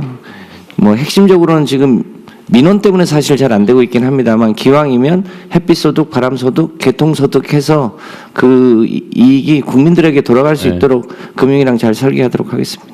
그러십시오. 그리고 지금 송배전망이 전북, 충청 거쳐서 올라오는 거는 지금 저항이 심해가지고 쉽지 않을 겁니다. 앞으로. 그거 쉽지 않을 거 아니에요. 그래도 어쨌든 뭐 해상 송전망을 지금 만든다는 거고, 해저 송전망. 근데 육상 송전망은 지금 그 민원이나 아니면 지역 입장에서 자기 지역 지나가면서 땅도 못 쓰고 그 허용하기 쉽지 않을 건데, 수도권이 결국 전기 부족 현상이 발생할 거 아니에요. 그래서 원래 육상 송전망이 6개 정도 됐었는데요. 그것의 상당 부분을 해상으로 돌려서 최소화 한 건데요. 그 송전망이 지나가는 지역에 햇빛 소득 마을을 우선 지원하고 그 아주 가까운 지역에 참마라 그러게. 그렇게 하면 충분히 일정한 희생이 있습니다만 소득도 더 높일 수 있도록 하면 사회 갈등을 최소화할 수 있을 거라고 판단합니다. 그건 이제 기후에너지부 입장에서는 그게 최선일 테고, 그리고 산업부나 아니면 국토부든지 여기서는 하여튼 수도권의 그 산업 집중을 최소화해서 지방으로 가게 해야 돼요. 창업은 가능하면 지방에서 하고 있는 것도 지방으로 옮기고. 전기요금이 앞으로는 엄청난 부담이 될 텐데, 전기요금 차등제도 다 현실적으로 빨리 검토해야죠. 빨리 계산도 하고 얼마 정도 차등이 발생하는지. 지금 이렇게 돼 있는 거 이렇게 바꿔야 될 거 아니에요. 네네. 근데 어쨌든 그러면 그 남쪽, 서쪽, 남쪽 이쪽 지역에 산업 기반을 만들려도 송배전망, 촘촘한 송배전망이 추가로 필요하잖아요. 그렇습니다. 거기에 돈이 들어간다는 거잖아요. 네. 그거를 다 설치해놔야 동네에서 뭐 나도 밭에다가 태양광 발전해서 전기 팔고 살래 이런 사람이 생길 수 있잖아요, 그죠? 네. 그러려면 빨리 깔아줘야 되잖아요. 그렇습니다. 시간이 없어요 지금. 그래서 이번 추경에 그 관련 예산 신청도 했고요. 네. 특히 개통이 이미 포화인 호남 지역은 ESS를 추가로 설치해서 깔면 충분히 가능할 거라고 봅니다. ESS도 깔아야 되고 송배전망도 추가로 촘촘하게 깔아야 되고 거기에 맞는 수요처들도 많이 유치를 해야 될 거 아니에요. 하여튼 그리고 거기 들어가는 대규모 투자는 아주 안전한 투자이기 때문에 장기적이고 안전한 투자이기 때문에 그거는 국민들한테 기회를 좀 주자. 이게 전에도 한번 얘기했지만 이거를 정부 재정으로 하려니 채무 부담 때문에 부담스럽고 민간에다가 회사에다 맡기는 너무 욕심을 부리고 그 무슨 꼬리에 리자 붙은 그 옛날에 말씀한 거 있잖아요. 하여튼 너무 비싸게 받아서 막 폭리를 취하고 이래서 국민 부담이 되고 딱 중간에 국민들이 투자하고 정부가 관리하는 걸로 하면 너무 욕심도 안 부리고 안전한 수익도 없고 그럴 수 있잖아요. 중간 제3섹터라고 합니까? 하여튼 이거를 최대한 많이 발굴해서 합시다. 네, 인프라 투용자 같은 경우는 국가 경제 미래를 위해서도 중요하고 말씀하신 대로 성과가 국민들한테 나눌 수 있는 부분이어서 계속해서 관계부처랑 사업 잘 발굴하도록 하겠습니다. 네, 국민들에게 안전한 투자처럼 만들어주는 게 국민경제 발전에 도움이 되잖아요. 국민소득도 올리고 자산 양극화도 조금 완화하고. 네, 국토부의 코레일 SR 고속철도 통합 추진 현황은 잘 되고 있는 거죠. 예. 세부 내용 우리가 알 필요는 없을 것 같고. 예. 하여튼 최대한 신속하게 원래 우리 약속한 것이기도 하고. 네. 이게 회사에도 도움이 되고 국민에게도 도움이 되고. 네네. 그런 거잖아요. 이게 사실은 아주 정말 적나라하게 얘기하면 이거 알짜 부분 떼서 팔라고 분리해놨던 거 아닙니까? 예, 빨리 다시 합치고. 대신에 이게 조직들이 통합이 되면서 좀 문제가 생길 거예요, 그죠? 그러나 그거는 뭐 단기적으로는 좀 분리해서 관리하든지 하고 장기적으로는 좀 통합해가고 그렇게 해야죠. 뭐. 한꺼번에 통합은 좀 더 땡겨서 9월 중에 마무리할 생각이고요. 잘하셨습니다. 그 기업 간의 약간 그 근로자들 문제 같은 경우에는 일단 통합해놓고 차츰 해결하는 패턴으로 진행할 생각입니다. 시간 지나면 또 자연스럽게 해결되는 것도 있어요. 네. 잘하셨습니다. 뭐 앞당기셨고. 중기부는 이건 좀 설명 드려야 되겠네. 중기부 장관님께서 중기 창업 소상공인 원스톱 지원체계 구축 방안에 대해서 간략히 보고해 주시기 바랍니다. 네, 보고 드리겠습니다. 내용 보시면 중기 쪽 복잡함과 그 간담회하면서 가장 많이 나왔던 것들이 어렵다, 서류 쓰기 힘들다, 그리고 너무 많다라는 이야기들입니다. 그래서 전체적으로 줄이는 쪽에 집중했습니다.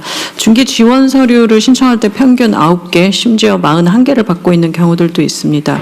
그리고 사업계획서도 한 장에서 30장, R&D 같은 경우는 100여 장까지 쓰기도 합니다.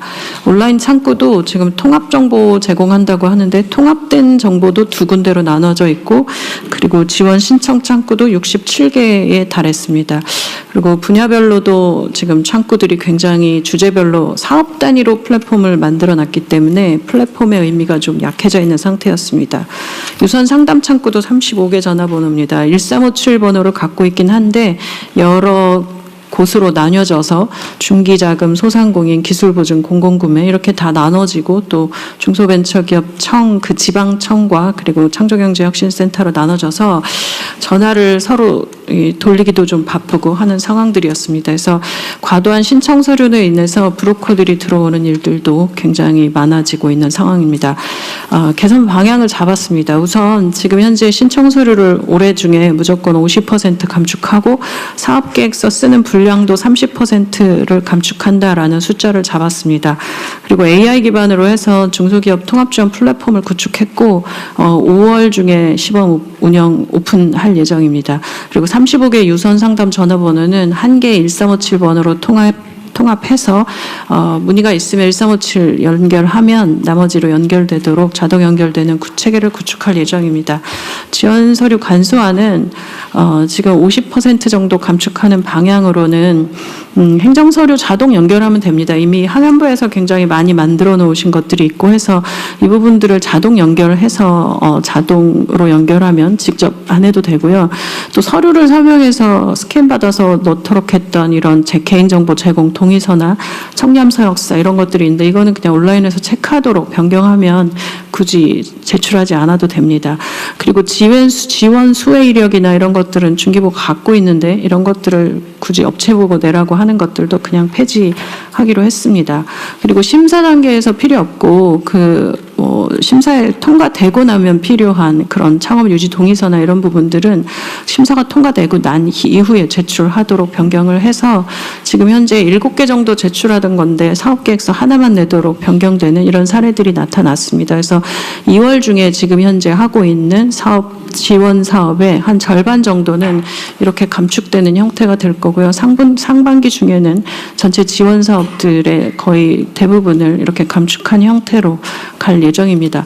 사업계획서 관련된 부분이 사실 브로커들이 개입이 많아진 이유 중에 하나인데 체크해보면서 가장 중요하게 봤던 부분이 소상공인들에게도 사업계획서를 받는 부분이 제가 좀 이해가 되지 않아서 대신 이제 사업계획서 대신에 대체할 평가 방법과 지표를 개발을 해야 됩니다. 이 소상공인들에게 어떻게 줄 거냐 그리고 소상공인 문제에서 한 번 더 이제 소상공인분들께 사과드릴 부분이 월 단위로 저희가 경영안정 바우처나 이런 것들을 제공해드리고 있는데 이게 너무 빨리 없어지다 보니까 거의 BTS 티켓 사는 거냐라는 정도의 문제 제기들이 많으시고 이렇게 디도스 공격 수준으로 되다 보니까 시스템이 죽고 이런 일들이 계속 지금 2달째 반복되고 있습니다. 물론 3개월 단위로 6개월 단위로 자금을 받는 게 너무 길다. 그러니까 월간 단위로 좀 해줬으면 좋겠다라는 말씀을 듣고 간 것이지만 전체 총액이 늘지 않는 차원에서 월 단위로만 쪼개놓으니까 이게 나눠줄 거는 작고 신청은 굉장히 많아지면서 오히려 일도 많아지고 동시 접속이 많아지면 시스템 비용만 늘어나는 이런 상황들이어서 이걸 개선은 해야 합니다. 근데 지금 현재는 우선 시스템을 더 추가하는 쪽으로 먼저 개선하고요. 추가적으로는 사업계획서를 대체할 평가 방법을 개선해서 굳이 소상공인들에게까지 사업계획서를 받는 형태들은 하지 않도록 올해 내에 좀 바꿔보겠습니다. 그리고 AI 기반으로 사업계획 키워드 입력하면 AI가 기본적인 초안을 좀 제공해주는 것들도 하반기에는 적용해볼 예정입니다. 그리고 통합 지원 플랫폼을 이제 하나로 만드는데요. 지금 중소기업 지원 사업이 2,700여 개 사업들이 있습니다. 이게 중앙정부, 지방정부, 공공기관 모두 합치면 2,700여 개의 사업들이 진행되고 있는데 이 내용들을 전체적으로 통합 공고하는 형태로 하고요. 지금 67개 중기부 플랫폼만 해도 모두 다 회원가입을 따로 받고 있어서 이 회원 DB에 통합도 되어 있지 않은 상황입니다. 그래서 이번에 통합 플랫폼 구축하면서 회원 DB도 하나로 통합하고 원스톱으로 지원을 하실 수 있도록 하는 체계들이 5월에 시범 오픈합니다. 그리고 중기부 내용들이 좀 정리되고 나면 타부처에도 협조 요청 드리겠습니다. AI 기반으로 맞춤형으로 해서 내가 어떤 사업들을 받을 수 있는지를 지원 사업 받을 수 있도록 하고 대화형으로도 상담 서비스 하는 거는 올해 안에 구현하겠습니다.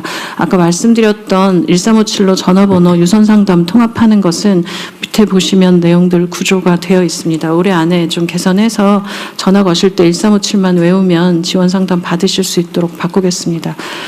그리고 부처 협조가 있습니다. 17개 중앙부처에서 하고 있는 이 관련 사업들이 있는데요. 일단 이번에 중기부 정리하고 나서 나머지 사업 부분들에 대해서는 각 부처에 협조 요청 드리겠습니다. 그리고 중기부의 서류나 사업계획서 분량 감축 그리고 신청 창구들 연결하는 사업들까지 해서 중기 통합 지원 플랫폼 만드는 일들이 올해 집중적으로 지금 추진하고 있는 상황입니다. 다음 페이지는 전체 지원 사업 현황들이 있습니다. 네, 이상입니다. 네. 어쨌든 잘 챙겨주시고요. 하여튼 너무 많아. 뭐가 이리 많은지 모르겠어요. 제가 보니까 이렇게 비상 상황 터질 때마다 중소기업 지원해야 되지 않냐, 소상공인 지원해야 하지 않냐 할 때마다 사업이 하나씩 생겼고 그 사업이 없어지지 않은 부분들도 있고 또 우리는 왜 지원 안 하냐 뭐 이런 여러들이 있어서 이번 참여 한번 전체 정비하겠습니다. 내가 좀 헝클어진 머리 빗듯이 싹 빗었으면 좋겠어요. 정신이 나요, 정신이. 저도 그렇습니다. 빚도 67개쯤 있는 것 같습니다. 네. 이거 직접 관계는 없는데, 이거 안내 전화도 온갖 그거 어떻게 안내 전화를 외워요? 차라리 안내 전화 외우는 공력으로 딴 거 하겠다. 그래서 저는 대한민국의 모든 안내 전화를 하나로 통합하면 어떨까 이런 생각을 계속 해봤거든요. 신고 전화든, 뭐 전화 시스템이 있을 수 있고, 일부는 좀 받아주는. 요새 내가 전화해가지고, 뭐는 1번, 뭐는 2번. 이거 진짜 신경질나서 못하겠더라고. 네? 제가 꼭 하면 바로 9번이나 0번 누르고 이러는데, 그것도 대기 시간 엄청 길고, 어제 안내 요원들이 없으니까. 근데 어쨌든, 이 안내 전화가 너무 많아서 안내 전화를 외우는 것도 불가능하고, 안내 전화를 안내하는 전화가 필요할 것 같아. 결국 통합하는 방법이죠. 12를 걸면 자동으로 9, 1, 3, 114, 이런 다 있잖아요. 이게. 하여튼 그것도 한번 누가 연구해보세요. 행안부가 하면 될까? 하여튼 모든 좀 안내전, 그냥 그 AI, 다 되게. AI를 적용해서 지금 음성 서비스로 민원을 접수하는 다음에 나오는 네. 그래요? 예. 예, 그러면은 괜찮아요. 그냥 쓸데없는 소리 했네. 네. 예, 다음은 국민주권 강화를 위한 민원 처리 소통 확대 및 AI 기반 민원 서비스 구축 방안에 대해서 국민권익위원장님 그리고 행안부 장관님께서 순서대로 보고해 주시기 바랍니다. 네, 먼저 민원 처리 소통 확대 방안에 보고 드리도록 하겠습니다. 처음 나타나신 분. 예, 그렇습니다. 예, 국민권익위원장이 임명된 정일현입니다. 3월 4일 임명됐으니까 지금 2주가 조금 넘은 것 같아 보입니다. 열심히 하겠습니다. 네, 이제 열심히 하나 한번 볼게요. 네. 예, 보고 드리도록 하겠습니다. 네.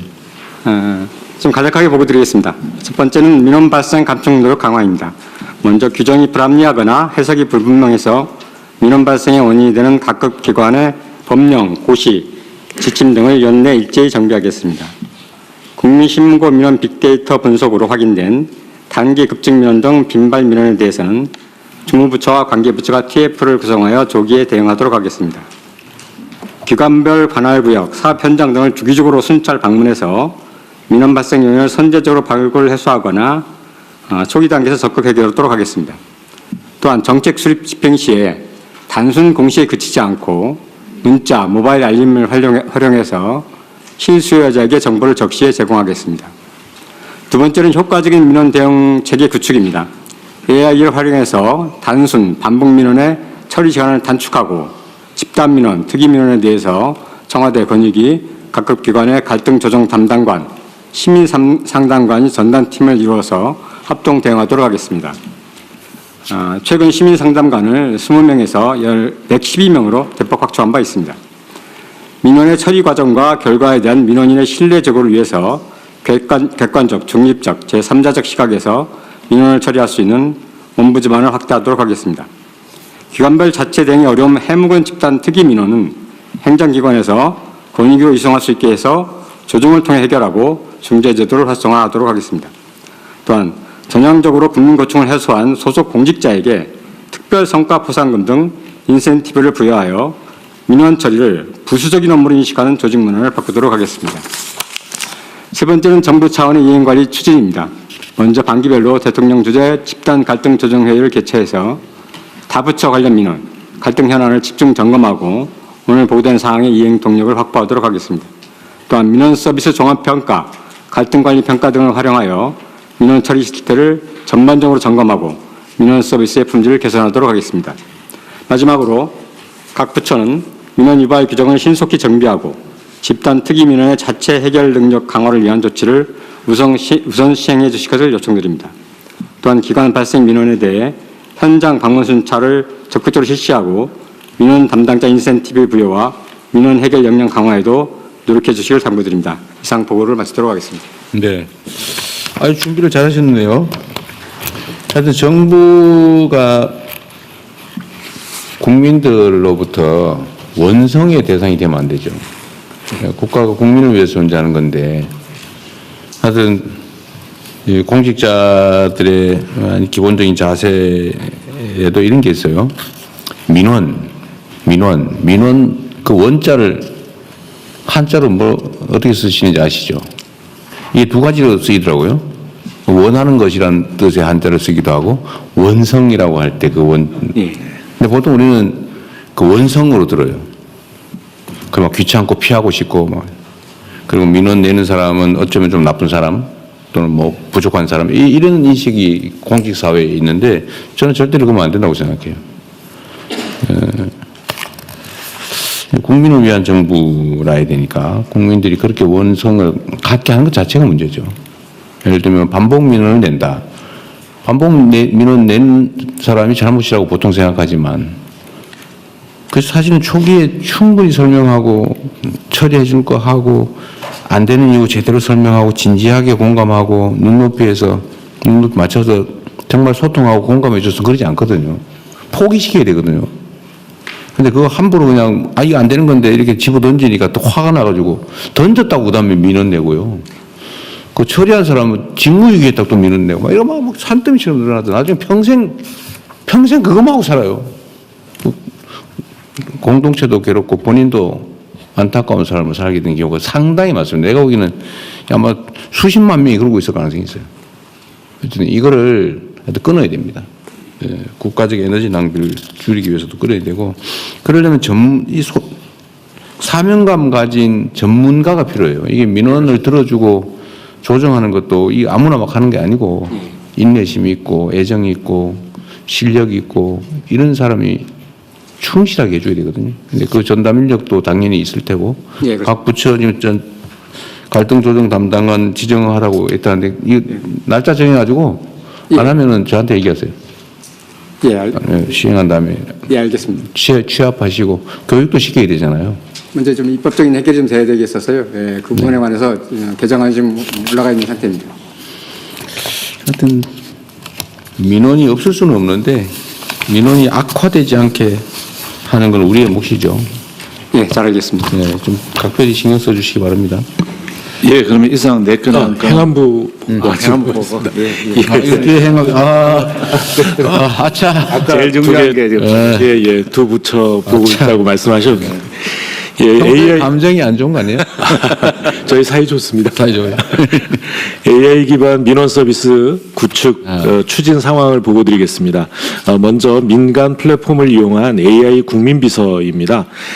네이버, 카카오 등 민간 플랫폼의 자원과 기술을 활용해서 간단한 대화로 주민등록 등본, 사업자 등록증 등 100여 종의 민원 서류를 발급받거나 주민센터 강의실, 한전 테니스장 같은 이 공공시설, 체육시설 같은 것을 1,200개 예약할 수 있는 서비스가 3월 9일부터 시범 서비스로 개시 운영 중입니다. 다음은 이 정부 민원 플랫폼을 이용한 AI 정부24인데요. AI 정부24는 국민 약 2,500만 명이 사용하는 정부 대표 민원 채널인 정부24에서 정확한 행정 용어를 몰라도 일상적인 언어로 전입신고라든가 이런 대부분의 민원 서비스를 안내받고 처리할 수 있는 서비스입니다. 정부 24에서 제공하는 1만여 종의 민원을 안내할 수 있어서 이 역시도 3월 9일부터 시범 서비스가 운영 중에 있습니다. 잠깐 시연 영상을 통해서 설명드리겠습니다. AI 국민 비서는 보여드리겠습니다. 다음 페이지입니다. 앞으로는 지금 보신 이 대화형 민원 서비스를 음성으로 가능하도록 이 준비해서 올해 말까지 음성 서비스가 제공됩니다. 국민들께서 여러 기관에 신청하는 불편함이 없이 한 곳에서 신청받아서 처리하는 이런 복합 민원 원스톱 서비스도 제공해 나갈 계획인데요. 좀 전에 중기부 장관님 말씀하신 것처럼 중소기업 통합지원 플랫폼이 시범 실시되는 5월부터는 식당이나 미용실 창업 시에 시청, 세무서 등 여러 기관을 방문해야 되는 대신에 정부 24에서 원스톱 민원 신청이 가능해집니다. 지금까지 예를 들면 일반 음식점 창업 시에는 최대 9개 기관을 8번 방문해 오셨습니다. 이것이 이 온라인을 통해서 원스톱 1회로 가능해집니다. 또 10월에는 복지부의 시스템인 복지로 시스템이 준비돼서요. 임산부 교통비 지원 같은 신청 요건을 충족하는 혜택이 있으면 시스템이 미리 알아서 그 대상자에게 혜택을 알려드리고 그것을 바로 그 자리에서 신청하실 수 있도록 안내하는 자동 신청 서비스가 도입되겠습니다. 앞으로 각 부처의 AI 민원 서비스가 정리가 되는 대로 계속 이 서비스를 확대해 나갈 계획입니다. 아울러 권익위에서 보고드렸듯이 국민신문고 질의에 대해 AI가 답변을 추천하고 빈발 중복 민원을 처리하는 이 국민신문고 AI 서비스도 2월부터 제공되고 있습니다. 국세 분야에서도 AI 챗봇 상담 가능해지도록 준비하고 있습니다. 각 부처별로 추진하고 있는 이런 AI 민원 서비스를 통합해서 한 곳에서 신청, 발급, 혜택 알림 등 모든 민원 서비스를 제공하는 AI 통합 민원 플랫폼을 구축하겠습니다. 예, 이상입니다. 우리가 모르는 사이에 그 인공지능이 엄청나게 생활 속으로 많이 들어와 있죠. 근데 아마도 우리가 상상하는 것 이상으로 우리 국민들 중에는 이 인공지능이 이게 일상에서 그냥 활용되고 있다는 걸 모르는 분도 꽤 많을 거예요. 그러니까 이게 모두의 AI 정책에 따라서 우리 국민들께서 이렇게 접근할 수 있게 인공지능에 접근할 수 있게 기회를 만들고 교육하고 하는 게 꼭 필요한데 지금은 그냥 하면 다니고 안 하면 할 수 없고 지금 그런 상태 아닌가요? 아닙니다. 정부가 지금 그 초중고 대학 일반인들까지 지금 교육시키려고. 그러니까 초중고는 준비를 하고 있는데 초중고는 그렇다 치더라도 소위 사회교육, 평생교육 형태로라도 기회를 줘야 되는 거 아닌가요? 네, 일반 국민들 대상으로도 지금 노동부에서 지금 중소기업 재직자들 대상으로 모두 AI 모두 수방에 우대합니다. 네. 어쨌든 노동기업 영역일 거고. 그렇습니다. 교육부에서도 그 평생교육까지 특히 각 지역에 있는 전문대학과 연계하고 하면서 유초등부터 평생교육까지 모두의 AI 교육을 이제 추진하고 있습니다. 네, 이걸 하여튼 정부 차원에서 각 부처 단위로 하고 있겠죠. 하고 있을 텐데 관심 있는 데는 더 많이 하고 그럴 수 있는데 어쨌든 빠지는 데가 없게. 네네. 전체 일괄적으로 정말 물샐 틈 없게 이렇게 하는 건 누가 담당해요? 행안부가. 예, 전 국민에게 AI의 유용성, AI의 활용 방안에 대해서 설명하고 기회를 부여하는 거. 이건 누가 담당합니까? 저희 그 행안부하고 우리 과기정통부가 함께 하고 있고요. 그 부분에 대해서 민간까지 참여하는 국가 AI 전략위원회. 지원이야 저기 그 과학기술부가 하겠지만 최종 책임. 네, 저희 그 행안부하고 관계. 행안부 소관, 행안부 업무에 그럼 행안부가 다른 공동으로 그 기관. 공동으로 그런 거 없어요. 각 부처가 각자 일을 하겠죠. 예. 또 필요한 지원을 받겠지만 어쨌든 최종 책임. 아, 책임은 저희가 지금. 그러니까 여기서 하고 그러면 행안부 주관으로 네네. 주관으로 다른데 혹시 빠지는 데 없는지 예. 잘 챙겨봐 주시기 바랍니다. 네, 알겠습니다. 왜냐하면 교육부는 교육부대로 뭐 학생들은 직장에서 뭐 다양하게 할 텐데 네네. 빠지는 사람이 있단 말이에요. 네네. 왜냐면 시설도 이용 안 하고 맨날 집에 누워 있는 사람이 이런 사람. 물론 그런 게 극단적 예외지만 어쨌든 누락되는 데가 없이 인공지능을 일상에서 활용할 수 있도록 하는 건 중요할 것 같고요. 제가 계속 상상해 봤던 것 중에 하나인데 내가 국가로부터 도움 받을 수 있는 게 뭐가 있을까? 이렇게 물어보면 네. 원래 쫙 읊어줘야 되잖아요. 그렇죠. 근데 그게 가능해집니다. 나의 그 데이터 조건을 다 제공해 줘야 되겠지 대신에. 나는 장애 몇 급이고 뭐 소득 수준이 얼마나 되고 뭐 예를 들면 인공지능이 물어봐 줘야 되겠죠. 이게 지금 이 모바일 신분증이 주민등록증이 있기 때문에요.